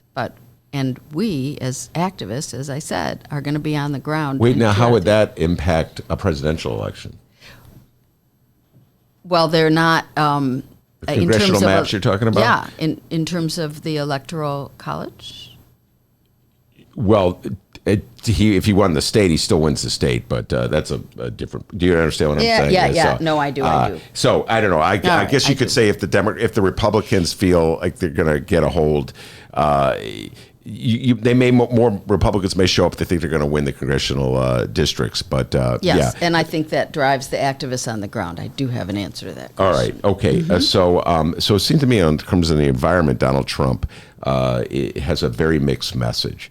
On one hand, his pollster is telling him, you got to give a speech saying you're actively fighting to protect the environment and you're doing positive things, and he gave that speech yesterday. And then on the other hand, he is denouncing climate change as a hoax. So he's telling his base supporters, what a joke that we have to do anything in the environment. The environment just shackles the economy and kicks people out of jobs, and worrying about it is something that elites care about. So it's a complete mixed message. I mean, if you stop and think about it. Communications 101 is when you tell a different message to different audiences, you're going to be in trouble. So even this is something in my day job consulting kind of work that I do, you train people to say the same thing to all audiences. They'll say, yeah, but don't these people need to hear? Well, you can elaborate in some different ways, but if you say a different thing to this audience, cater to one, I mean, it's obvious, right? So, and then cater to another and say, nuance different, you're in some trouble. But the strikingly different opposite message, you're in trouble. I can see the ad now. Here's Trump saying, here's a scientist saying Florida's going to be underwater by 2050, and the cut of Trump. I don't believe it. And then here's, the air quality is threatening the following species in the cut of Trump. I don't believe it. With his hands. Yeah. I don't believe it. Marge helping doing her Donald Trump I imitation. can't do the voice, but I can do the hands. No, the hands are very Only good. my hands are All right, Dennis, do your bigger. Trump while she does that. I don't believe it. Yeah. And so Marge does her hands while Dennis does Trump. That's it, right. So, So, he's out there on tape. Yeah. Although, I'm sure you've seen that tape that's running around on Twitter where there's some TV broadcaster who interviews a woman at a Trump rally, and she says, Trump stood up and said he could shoot somebody in Fifth Avenue. And he wouldn't lose any voters. Yeah. The woman said, no, I don't believe that. And she said, no, he did. It's on tape. So, I don't believe it. Fake news. You're telling me fake news. He never said that. Yeah. But that's his base. That isn't going to budge. But the thinking people who like the economy and would like to embrace Trump and have a upstanding reason to do so, they're going to see those ads and they're going to know that he's lying. This gets back to the campaigns from 2018, which everybody seemed to already forgotten in the fatalism of the moment. The Democrats prevailed in the congressional races of 2018 in many swing districts where they had never won before, including Sean Casten's district here in suburban Chicago, the 8th congressional district. And as I recall, the environmental 6, my bad, very good. Marge corrected me with her hands in the air, 6th. Subtle. It's subtle, very subtle. Environmental matters were extremely important in that race. And this is where I differ with the Republican pollster who seems to think that Donald Trump can win over the kind of voters who are voted in the 6th congressional district by giving a speech that's flawed and made up and full with lies and is contradicted by the rest of his message. Yes, although I think their attacks on the Green New Deal are going to hit in some places that I wish they wouldn't. It's also a lie, and they talk about the Green New Deal as being unaffordable, too extreme, but there's room to negotiate what they want instead, and they don't say that. They're calling it socialist because that's the label that seems to reach a lot of people. I think they can use that to strike some fear. The party will have to answer on environmental issues in that context. Sean Casten isn't for the Green New Deal, by the way, which is disappointing. Again, I think he may not think it focuses on the top priorities, carbon emissions and some other things, but then he should speak up and contribute and negotiate. Well, Marge, just think about this now. Here's just with the Democratic challenge, just the things that you've said today. You start off by saying you're tired of the Democrats allowing themselves to be pushed to the right, and you want to see them go more to the left, and you think that would be the motivating factor to get people to come out and vote and defeat Donald Trump. And then you just expressed concern about the Green New Deal, which is moving to the left and is an attempt by the Democrats to stake something very positive that is in opposition to Trumpism. People always say, Ben, you can't. I just say run against Trump. That's what's going to win. You like everybody from Dennis to Maya. Everybody says, no way, you got to stand for something. So then when you say, all right, I stand for the Green New Deal, then they go, well, no, that's too far left. You're going to lose. Well, I'm not saying it's too far left. I'm saying stand up and defend it. Yeah.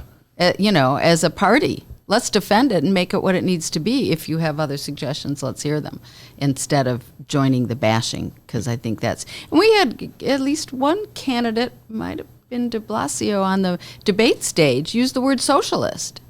Don't do that. That's their word. Nobody here is, taking over the country and making it communist. Don't No, that use wasn't their de words. Blasio. Who was it? You're Bennett? talking, Was it Bennett? Yeah, there was Bennett who... That was his pitch. You can't be a socialist. That's right. That's right. Swalwell's pitch was Biden's too old, and Bennett's pitch was you're socialist. It's like, dude, what are you doing the work for Trump right now? Yeah, that's right. Don't do that. And Biden, wasn't ready for the torch thing. You'll pry that torch from my cold dead hands, whatever he said. Like, that was not a good response. You don't think that was like, wait, now hold on now. Let's now put on your, which hat am I going to have you wear right now? Your strategist hat. Take off this hat, put that hat on. So the kid basically said, you're too old, man. That was essentially boils down to it. So what would an appropriate response from a 77, or is that how old he is? I can't remember how old he is. Let's say he's 77. I think he may be older, but whatever. What would an appropriate response be? Good ideas don't get old. And in fact, I have a lot of new ideas to add to my experience, and I know how to put them together and show the whole continuum of what we need to do here. I both know what works in the White House and on Washington, and I know what people on the ground today need. For example, and he should follow with some fresh new ideas. Let's abolish ICE. Doesn't work. And you know what? That's let me go back to another point that you made earlier, about how are we too extreme? Are we going to turn people off? A year ago when we rallied against the immigration policy, Abolish ICE was the lead. And the community said, let's call it an Abolish ICE rally. And a lot of people in the coalition were concerned. Well, that is a brand new idea. That is extreme. We don't know what that means. People in the rally will be put off by it. They won't understand. And what we did was we wove a narrative. Here are the problems that's happening. Here's the history. It's been happening a long time. ICE, in fact, isn't very old. Started by H.W. Bush, I think, to replace something else that didn't work. Well, you know what? This doesn't work, so let's stop it right now. There's nothing about ICE that we have to cling to, and in fact, it's harmful, it's dangerous. The Border Patrol, I'd add them to the list now, too, the way they're behaving and talking on the internet and all these other things. And we're not afraid of that. And we brought people along, and within a week, we saw CNN, time to abolish ICE. We saw now it's part of the mainstream conversation about how are we going to improve our immigration policy. Abolish ICE isn't so revolutionary, and it didn't take a full year to do that. It happened pretty quickly after those rallies as we introduced the issue to a much, much broader audience. And now we'll be talking about abolishing ICE, all right, on Saturday. It's really our lead. It's still a critical problem and where the focus has to happen. But it's not just ICE. It's Border Patrol and it's a lot of other things that have to be done away. Why are we criminalizing crossing the border? It's you don't ask me. Listen, right. I never understood this as an issue other than bigotry from the get-go. Yes. And again, whenever I say this, people always go, Ben, you live in a bubble of Chicago. They always say that to me. Maya just told me that. Everybody's always telling you live in a bubble of Chicago. And in Chicago, it's like, in terms of fortifying our population, immigrants do that. In terms of being entrepreneurs, starting businesses, restaurants, etc., immigrants do that.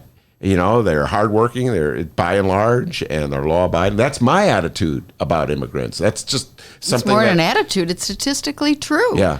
Trump wants to talk about the crime caused by immigrants. This is old news. We've seen the statistic. Their crime rate is far lower, not documented or undocumented. Immigrants come here for a better life, and they contribute to a better life. And they don't take our jobs. All those things don't have statistics. My favorite thing to do, not favorite, but I never give up responding to the Republicans or the out-and-out trolls on social media with a link. Here's the fact. I know you heard that from Hannity or whoever it is, or the president. They're one and the same lately in terms of rhetoric, right? Yeah. But find me the fact that proves it. Here's my fact. Immigrants contribute positively. Crime is from local. Domestic terrorism is what is killing people in mass numbers around our country. President has never even spoken. Remember when they used to say, you have to say radical Islam because that's what it is. Yeah. Well, we didn't say that, and that isn't what it was. Now, domestic terrorism is what you have to say, and the president won't. Yeah. That's the danger. They're not immigrants. That's not who's killing people by the dozens in these mass killings. By the way, so did you buy that quote that Maya read before she left? And I'll just I'll do my best to paraphrase it from memory. It had to do with Trump's environmental speech, and it was some jaded journalist who was probably so young. He didn't He's so jaded, man. Oh, you weren't jaded? Yeah, you were born jaded, my dear. No, man, I always believe I'm a very optimistic guy. I wouldn't be able to do what I do if I wasn't. So, I'm a big Bulls fan. I think we're going to be celebrating next June in Grant Park. The Bulls win a championship. That's how optimistic I am. Delusional and then jaded. That's how it works You with could be Joravsky. both. You could be both. I'm He's both right. delusionally jaded. Anyway, the young journalist that Maya cited was chiding Democrats for fact-checking, chiding journalists for fact-checking Donald Trump's speech. The point being that Donald Trump's supporters don't care if he lies. In fact, they don't care if he says A on Tuesday and then B on Wednesday, completely contradicting A, and then blame everything on the fake media. They don't care. So don't even waste your time fact-checking. What is your response to that on all your levels, as a journalist, as a strategist, as an activist, etc.? No, I'm glad they do, because those are the links that I share. And, I can go back and forth on rhetoric with those on the right, and they'll give their quotes and I'll give my quotes. Then I put a link in and they don't respond. If I don't have those links, I can't shut them down. And it seeps in. Does it change their vote? Probably not. But again, that 30 to 40% wherever he lands in November 2020, that's what he's got. And he wants to build a coalition beyond that. Yeah. That's what we're going to stop. All right, now you got Jim Coogan sitting here. We're going to bring him on pretty soon. Ace attorney, talk about all the various legal issues of the day, and I really hope you stick around for that if you can.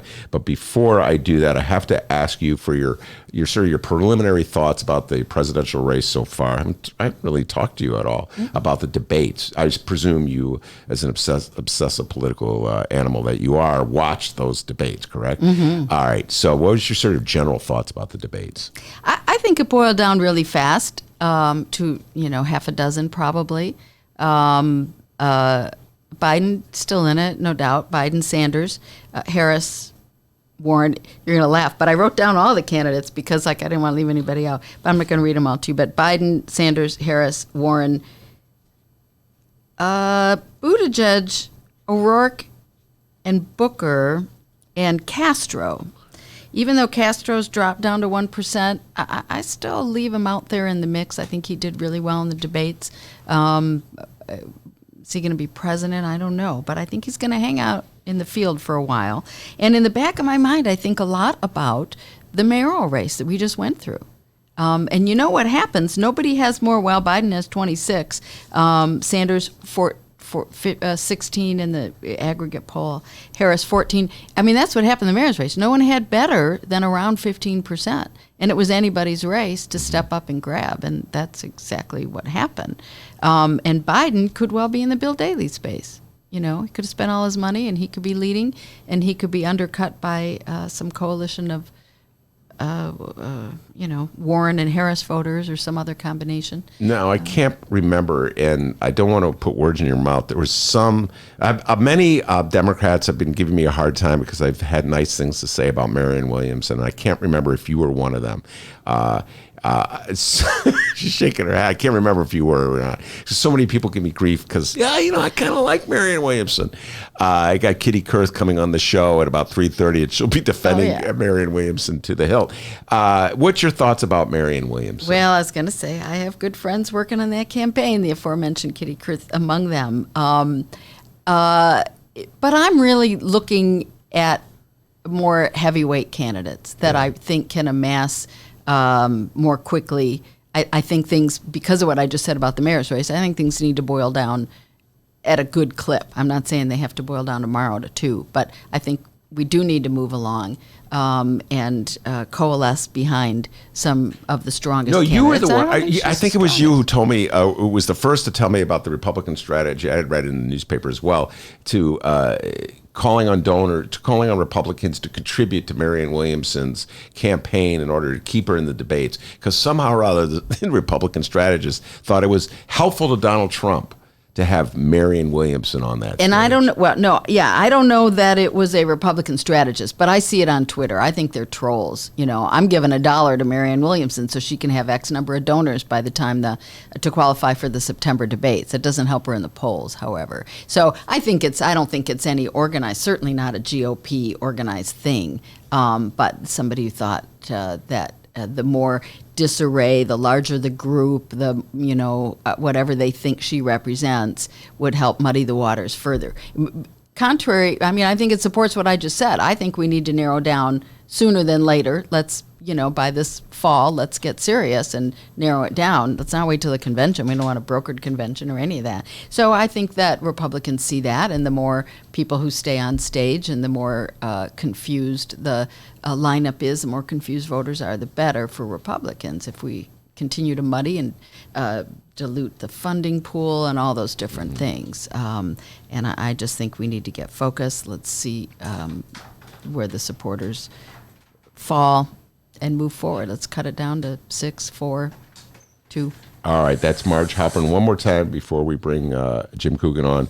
Tell folks about the rally this Saturday. Yeah, we're rallying Saturday in Daley Plaza, 11 a.m. to fight the deportation policies and abolish ICE. And oh my God, you asked me about the 3rd and I didn't get to say. Can I just really quickly? Go ahead. So we were out on the night of July 3rd with what we call little light mischief. We had heavy professional lighting, 2 large lighting cannons, and we were shooting buildings downtown. We started with a variety of slides and messages. We started with an impeach Trump message on Trump Tower. We moved to the immigration building. Immigrants are welcome here. We found the lovely flag on the side of the Wrigley building. Immigrants are welcome here was a nice message there too. A little love and resist here and there on the federal courts building, I believe we hit with that. And if you haven't seen the pictures, follow us at Indivisible Chi on Twitter. Look for us on Facebook, Indivisible Chicago, and sign up for our daily actions so that you know about the rally and the other things that we're going to do to follow the rally, and look for some really fun pictures because we had a good time that night. Yeah, I remember. I think there was a picture in the Sun-Times of the message you broadcast on the Trump Tower, which I love. I take the sign down at Trump Tower, put that message up there. I'm for that 100%. That's Marge Halpern of Indivisible Chicago. We got Jim Coogan coming on. We'll be right back after this. Today's Ben Joravsky Show was brought to you in part by Chicago Architecture Center. See the city from a whole new angle on a Chicago Architecture Center tour. With more than 85 tours to choose from, there are endless stories to discover. Book your tour at architecture.org/tours. Now, if you'll excuse me, I'm on a tour. Oh my, what magnificent architecture. Donald Trump did everything he could to derail, stop, halt, obstruct that investigation. Right. That is a violation of the law. Yeah. If he were anyone other than President of the United States, he would be in handcuffs. Read the Chicago Reader to get up to speed on what's what in Chicago. Culture, food, arts and entertainment, weekly concert listings, weekly event listings, the environment, travel. I can continue, but you get the point. And for all of you Chicago political junkies, raw weekly columns on real city politics from Maya Dukmasova and our very own Ben Joravsky. The Chicago Reader, free to the public in newsstands throughout the city and online at chicagoreader.com. Read it now and be a more informed Chicagoan.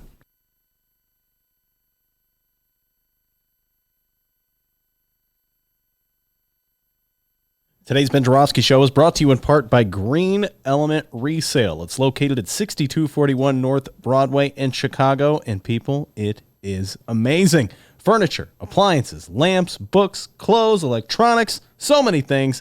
It's a thrift shop, but it's the only thrift shop in Chicago that helps bring you the Ben Joravsky Show. So if you're ever on Broadway between Granville and Devon, tell them thank you. And go check out Green Element Resale, 6241 North Broadway, and find more information at greenelementresale.com. Green Element Resale, get down there and save so much money. Money. Welcome back to the Ben Joravsky Show. Yes, indeed. Jim Coogan has joined us. Marge Halpern sticking around. I twisted her arm, locked the door, made her stay, and she's sticking around. Do you got an update for me before I turn it over to Jim? I got quite a few 2020 presidential candidate updates here. Just hang tight with me here. Okay, let's see here. We have Bernie Sanders. He weighed in on our newest candidate, one Tom Styer. Let's see here. Bernie Sanders said about one Styer. Okay, Threw me off guard here, Ben. I didn't know you were going to me, and I can't find the update. Hang tight with me. Hold on. Stall, Ben. Stall. Okay, Tom Styer, as I said before, was the leader of the impeach Donald Trump movement. He had ruled out running, but I guess he's changed his mind. And did you find? Okay, we're done stalling. Here we go. Speaking of Bernie Sanders, the Vermont senator does not seem particularly enthused by Tom Steyer's foray into the 2020 presidential race. Asked about the launch for Steyer's campaign on Tuesday, Sanders told MSNBC, quote, "I'm a bit tired of seeing billionaires trying to buy political power, so I like Tom. He's a good guy. He's a friend of mine, but I'm not a great fan of billionaires getting involved in the political process." He's my friend, but let me throw him under the train here to get the bus, whatever. Oh, man. That's so much. Must be great friends. I'm sure they're going to have a good time next time they get together at the barbecue after that one. Yeah, next thing he's going to be like Trump. I don't know him. Yeah, right. I never met him. Styer. I don't know. It's a little late for me to get enthusiastic about the Tom Styer campaign. Again, he had his chance to jump out about a year ago. He was talking about it. Also, 2020 presidential candidate Kirsten Gillibrand has released a new television ad attacking Donald Trump for failing to make good on his promises to save jobs and improve the lives of average Americans. The spot is titled, "I Promise," and will air in Michigan, Ohio, and Pennsylvania. Sorry, Illinois, not getting it, but go online. The so-called Rust Belt states that helped propel Trump to victory. All right. Okay, very good. And any other updates before I turn it over to young Jim? We have the video Joe Biden did with CNN, but I don't think now's the time to do it. Oh, no, we'll bring that back later. Yeah, the video of Marge Hubbard, get her thoughts on that. All right, Jim Coogan, ace attorney from Dwyer and Coogan. And first of all, Jim, you usually come on the show, you give us a Mueller updates. And right now it's kind of quiet on the investigation front. You've led us through this for 2 years, it seems like. But Mueller will be testifying in front of Congress, next week, 2 weeks from now? Next Wednesday. Next Wednesday. So what are you anticipating there?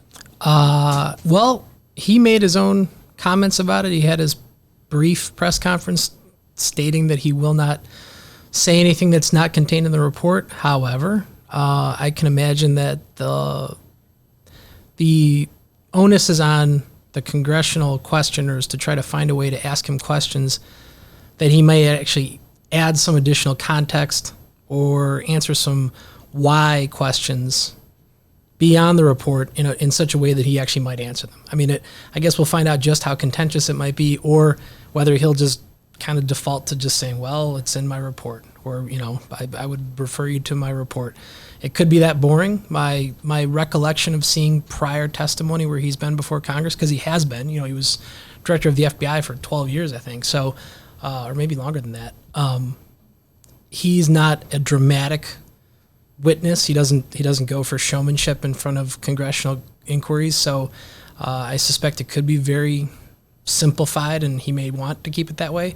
Then again, we all had the chance to see the strange sequence of events where he's writing a letter to William Barr as Attorney General, is saying in the nicest way possible, you mischaracterized what was in the report, please correct the record. And that letter, of course, was hidden until a month and a half after the fact, after it was actually directed to Barr, which followed Barr's initial characterization of the whole report as being very clear and saying that his summary of the principal conclusions was that there was no collusion and there's no charge for obstruction of justice. So I guess the other part, the lawyer side of my brain is thinking, I would imagine that a guy like Bob Mueller, who spent this much time, dedicated a portion of his career and his life to this, and essentially this is the last thing he's going to do as a substantial contribution to the legal community as a legacy, would want to make sure that the record was correct.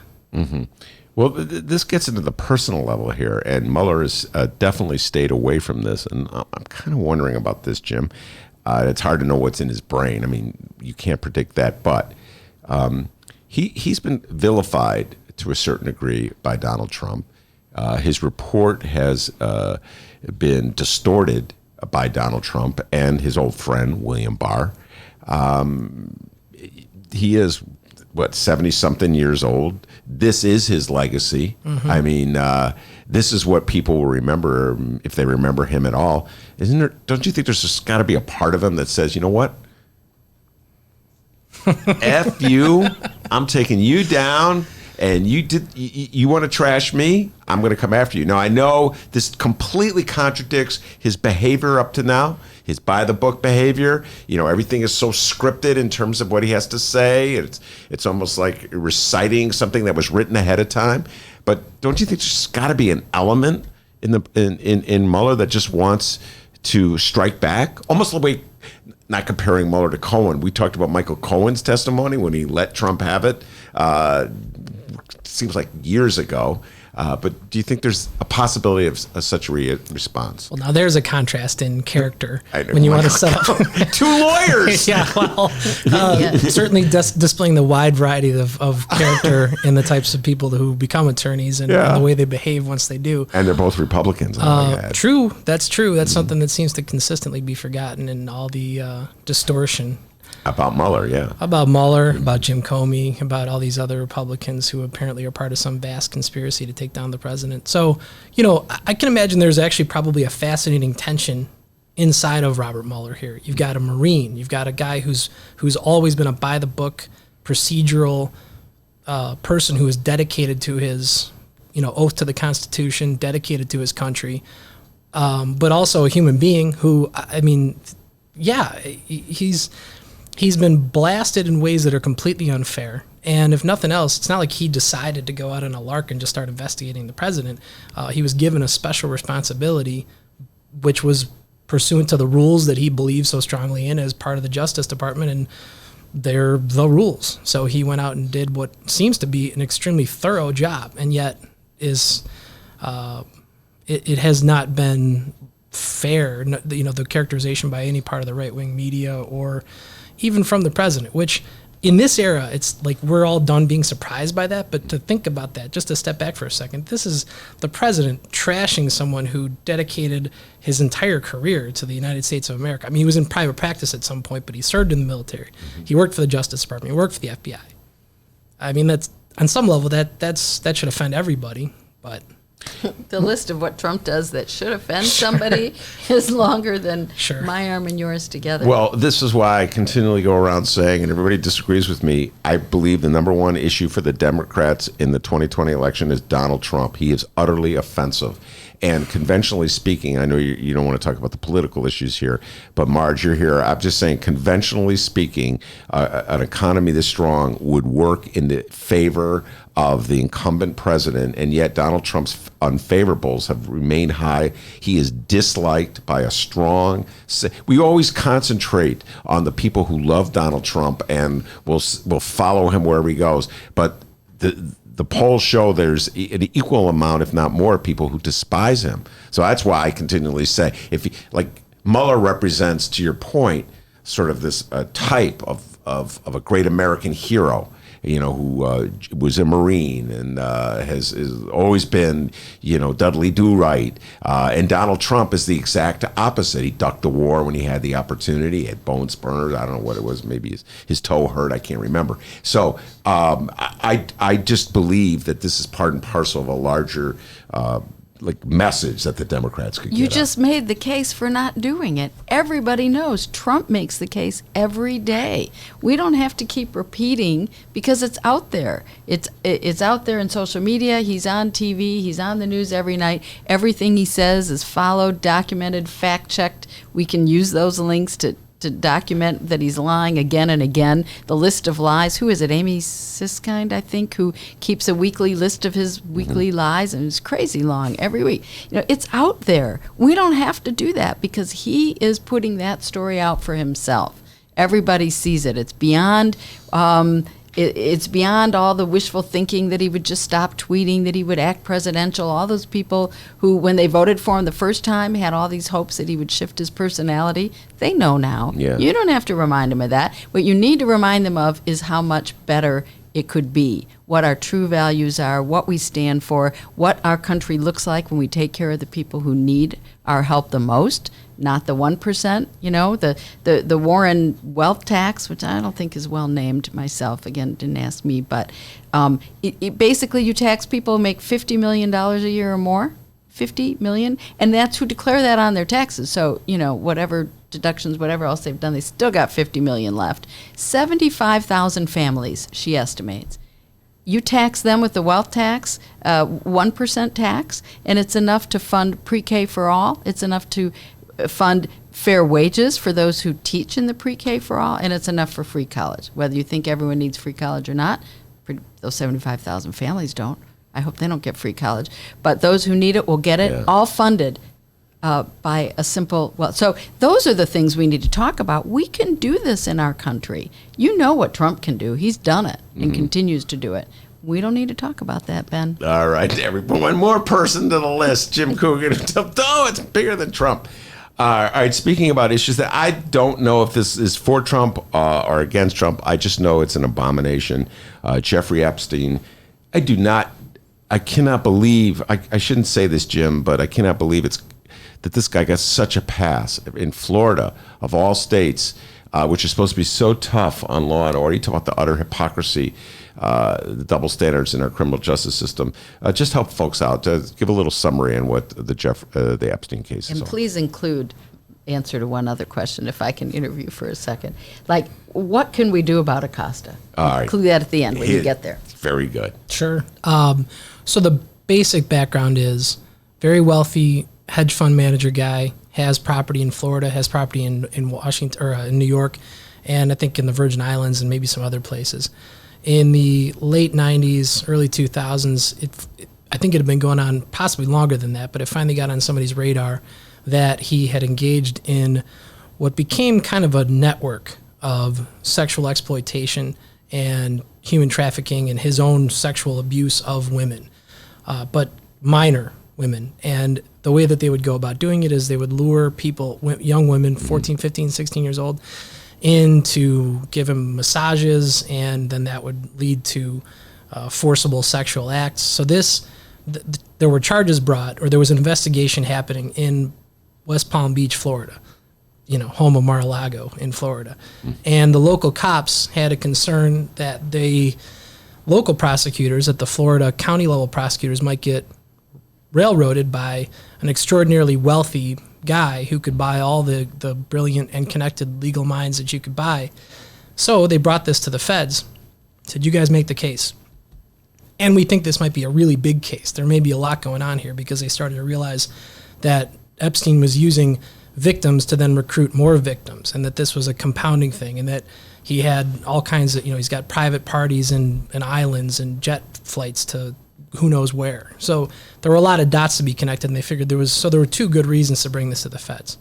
Well, unfortunately, as far as the getting railroaded by the defense team or by connected attorneys, it turns out that referring this to the local United States attorney, who at the time was Alex Acosta, didn't work out well in terms of his being able to stand up to the legal power that Epstein might be able to wield, because by the time they were about to bring the case to trial, and I think this was about 2008, Epstein and his attorneys, as to the how, some of this is still sealed, so it's not like I didn't do my homework on this. I just don't know how this happened. They, number one, didn't notify the victims, who some were actually, there's some unknown victims out there. There's women who have not come forward. There's women who haven't been discovered.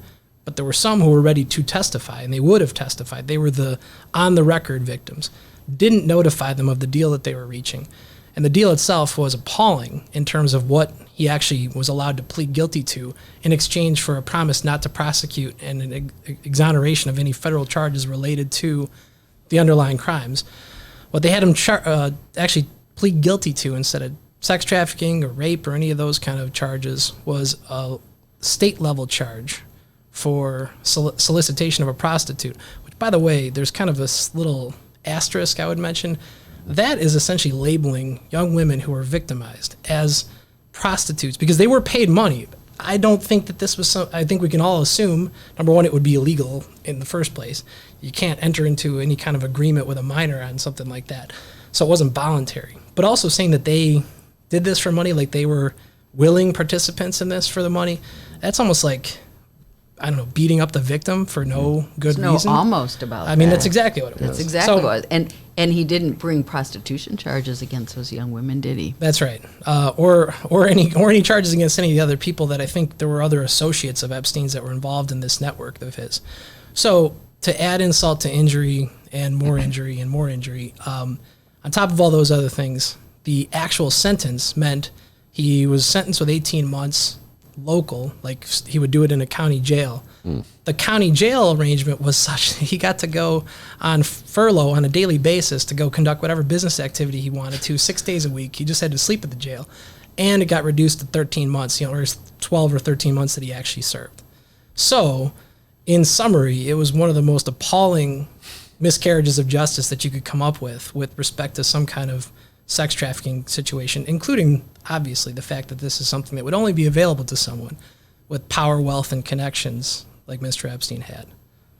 And so, and the attorney, as Marge pointed out, the federal prosecutor was Alexander Acosta, who is now Donald Trump's labor secretary. Am I correct on that one? He is. He somehow had the connections to get nominated to run a department under this administration, and was confirmed and got 6 or 7 Democrat votes, which a few of those people were quoted in the paper or in some stories I read this week, saying that they didn't know about what happened back then. He was forced to answer questions about it in his hearing. So if they didn't know, they weren't paying attention to the hearing, or they didn't know how bad it was. Well, now this because sexual relationships with a group of minor women, could be not that bad. I mean, that's not like how bad. Right. I know. I'm sorry. Yeah. No, I mean, there is. Right.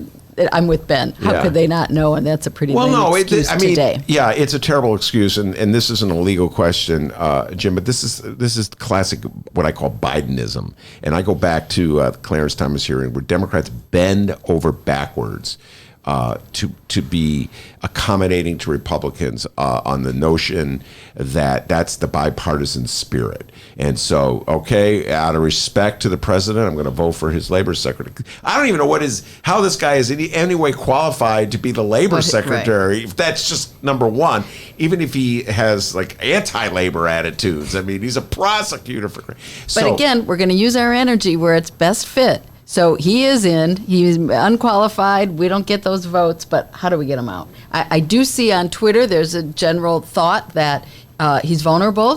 Trump could pretty soon, like I didn't even know the guy, he could be moving that direction. How do we push it further? What are the legal avenues if we don't get him out with a social media fight? Jim Well, okay. I suspect that the shortest distance between now and then is that the president decides this is not worth his time or having to be yelled at about it.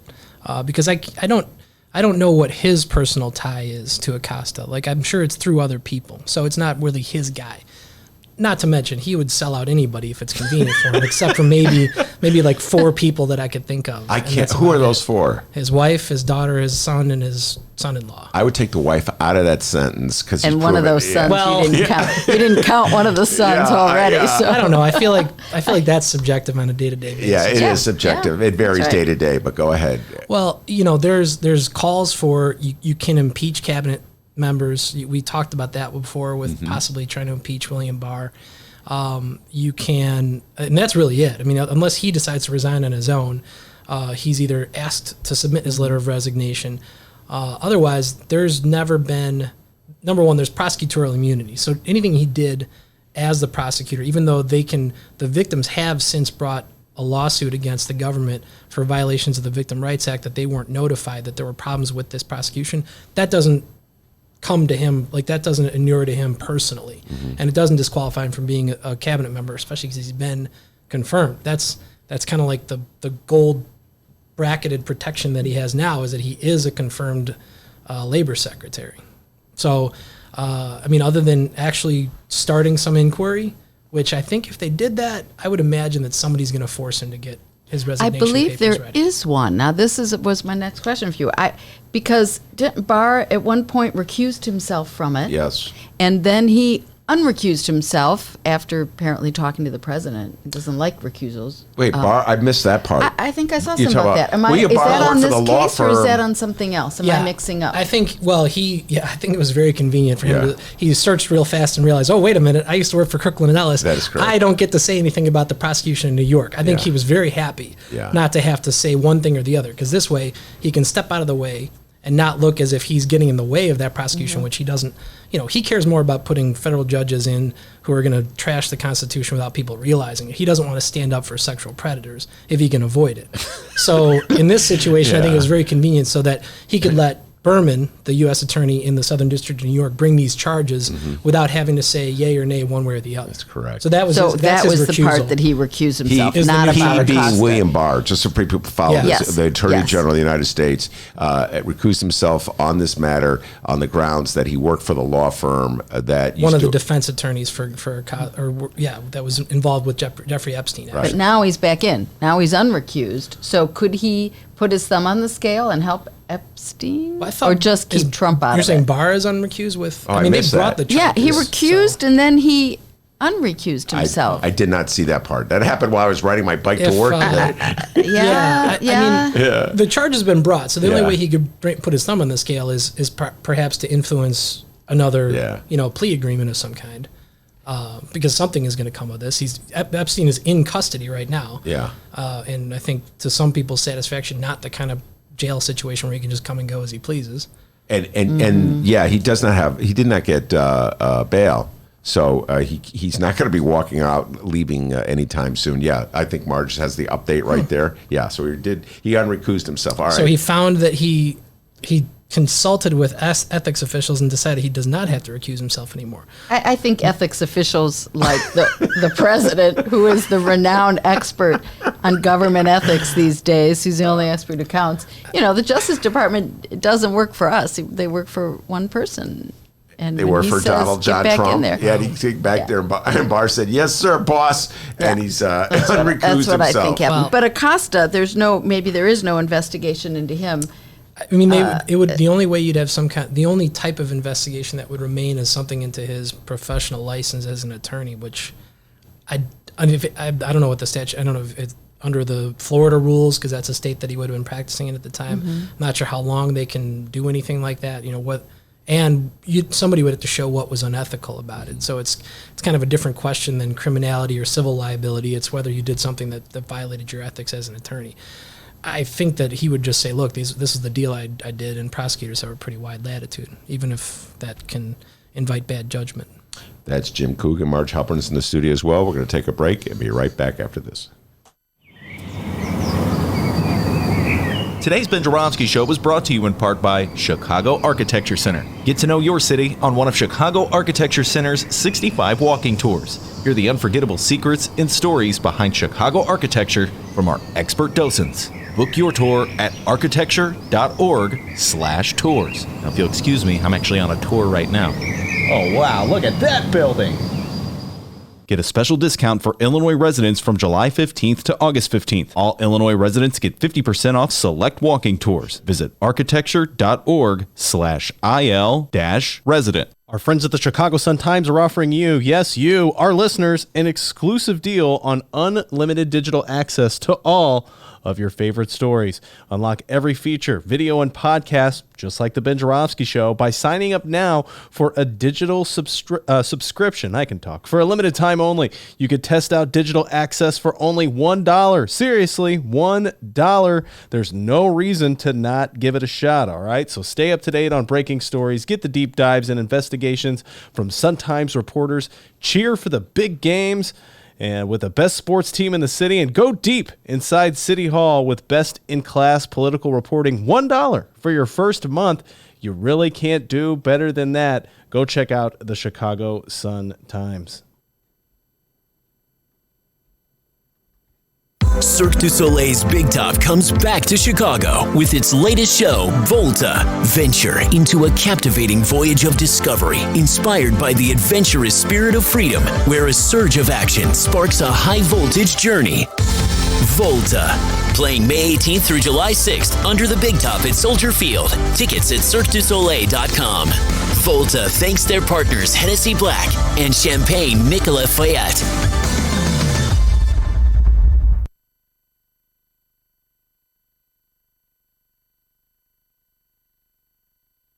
All right, everybody, it's almost time for Lincoln Square's summer party. Join us for Square Roots Festival.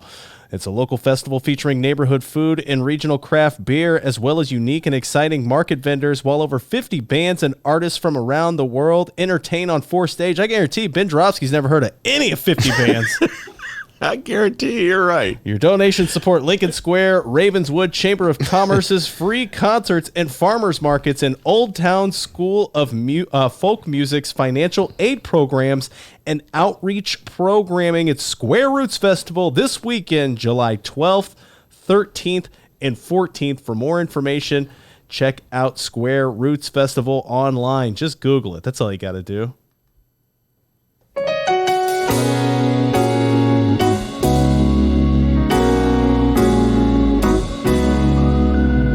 Welcome back to the Ben Joravsky Show. Mr. Joravsky, take us home. All right. That's what cool music means. We're almost done with another great show. Not done yet. Still have Jim Coogan in the studio and Marge Halpern in the studio. And Jim, I've been waiting to ask you about this all day. The lawsuit about Obamacare. I always drag Jim in the studio to talk about legal issues. And then I make him do his homework before he comes in here and read them up and explain them to people. So I'd completely forgotten the lawsuit against Obamacare. Shame on you. Yeah, I know. Shame on. We discussed it at least twice a few months back, and now there's oral arguments. I think was today.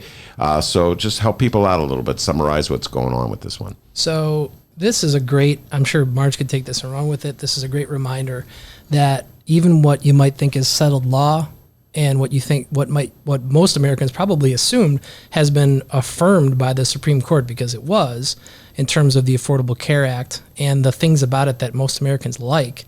It's a good reminder that the political process can still tear those things to shreds, which the president ran on the theory that he was going to repeal, maybe replace. We saw an effort, a couple years ago to try to replace what has generally, even though it's got all kinds of issues, been a successful and popular program in the United States in the Affordable Care Act.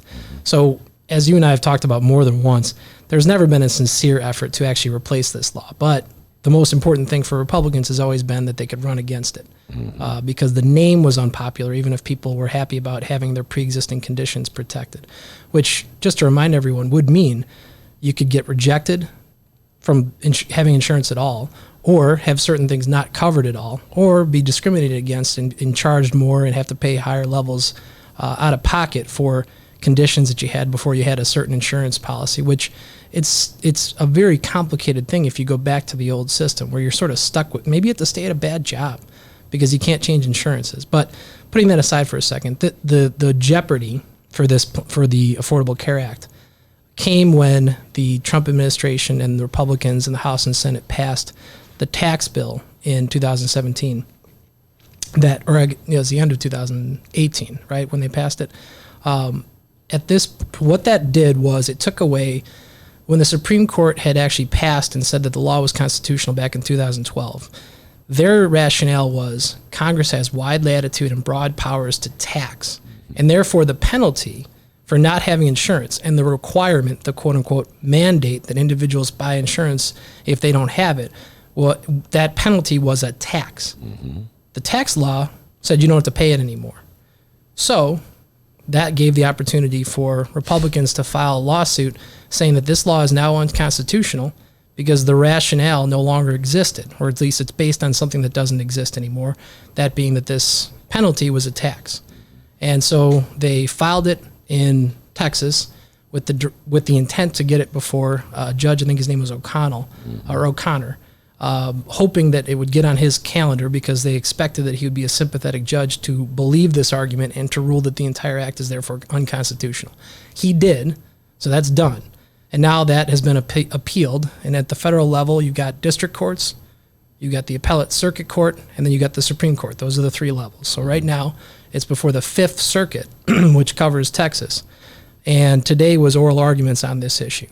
And it's, at this stage, from a legal perspective, it's really wide open. The court itself asked for additional briefing after the first briefs were in for the parties to inform the court as to whether the Democrats who are opposing this even have standing to do so. States attorneys general, state governors, and House Democrats who are opposing the lawsuit to invalidate this thing, particularly because the Trump administration has decided not to defend it, which normally when a law is being attacked, the Department of Justice will defend it if it's being sued. Like when President Obama was the president and Republican governors would get together and sue him for some kind of EPA regulation or something else that they wanted to find unconstitutional, it was the Department of Justice that would defend that case throughout the system all the way up to the Supreme Court if necessary. So in this situation, the feds have sort of laid down their arms. They're not defending it.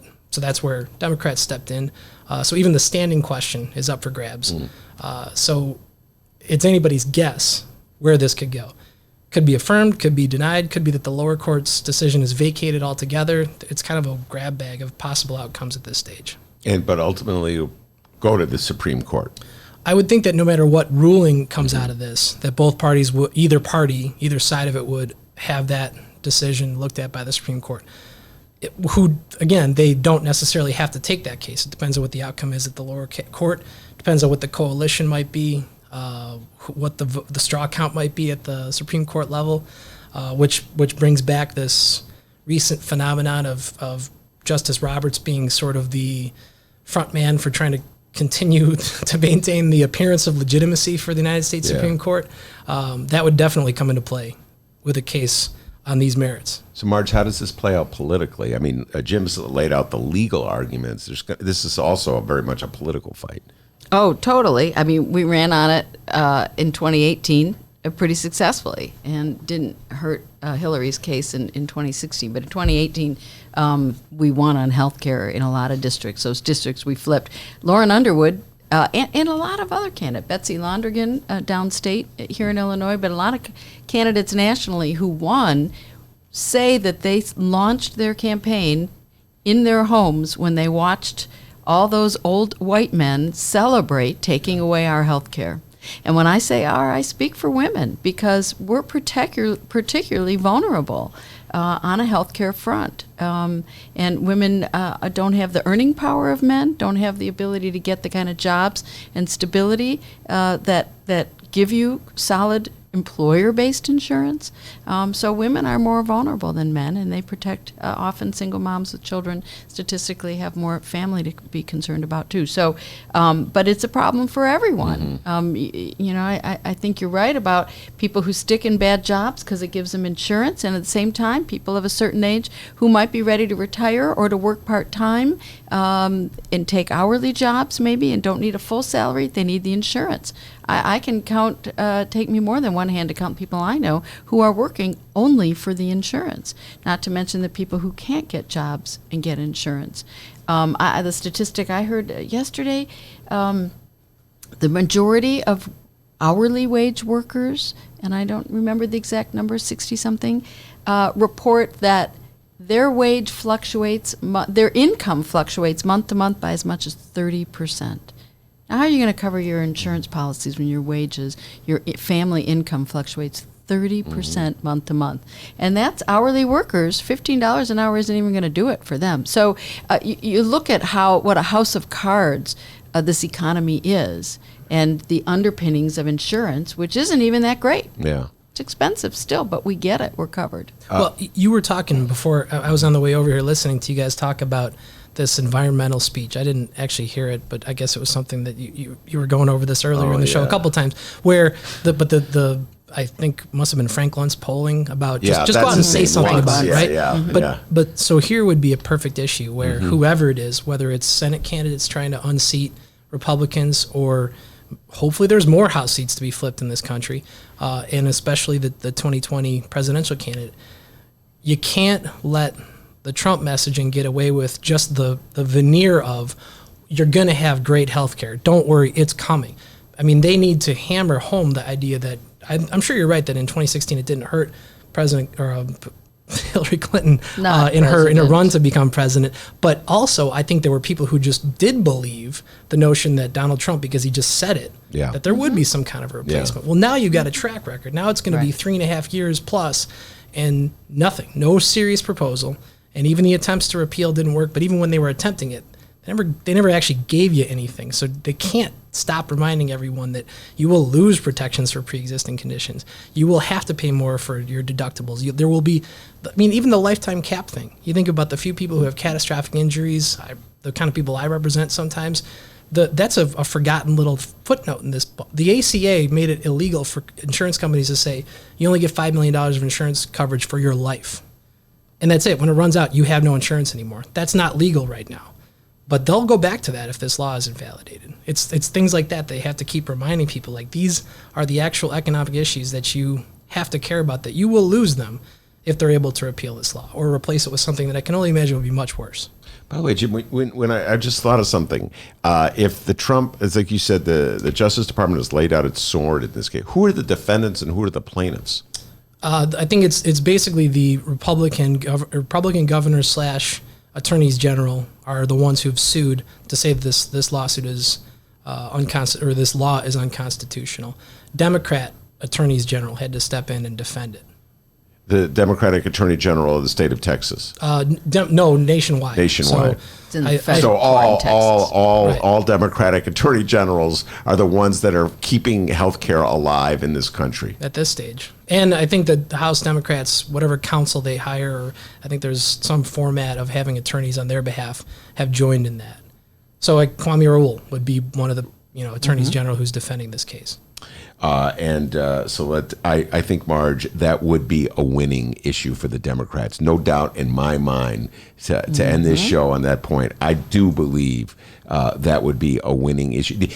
The Democrats are really nervous about how much they want to go toward making Medicare for all and eliminating all private insurance.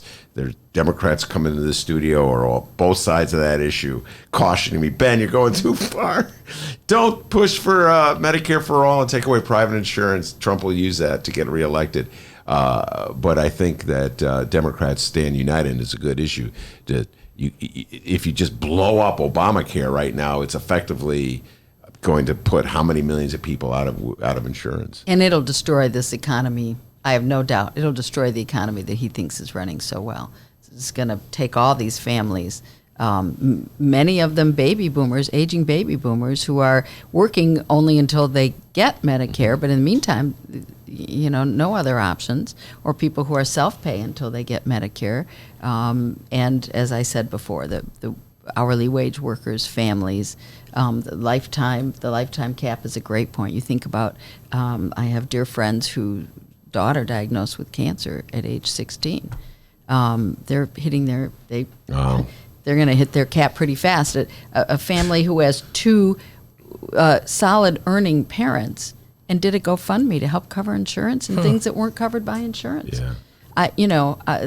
We're all just the ACA away from real tragedy, and many of us. Yeah, they think it's a joke. Sometimes the Republicans, they think these lawsuits, and it's like they get so caught up in their own little wars. We're going to show Barack Obama, and then how many of the 20 to 30 million public aid recipients who have only gotten that public aid since it was expanded under this bill are Republican voters?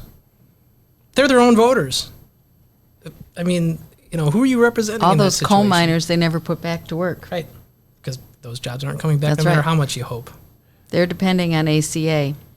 All right, Marge Halpern and Jim Coogan, thanks so much for coming on. One more time, Marge, give folks the information for the big rally this weekend. Saturday morning, the 13th, this Saturday, 11 a.m. at Daley Plaza, we are gathering to fight the cruel and inhumane deportation and overall immigration policies. We are preparing for ICE raids to happen in our own city.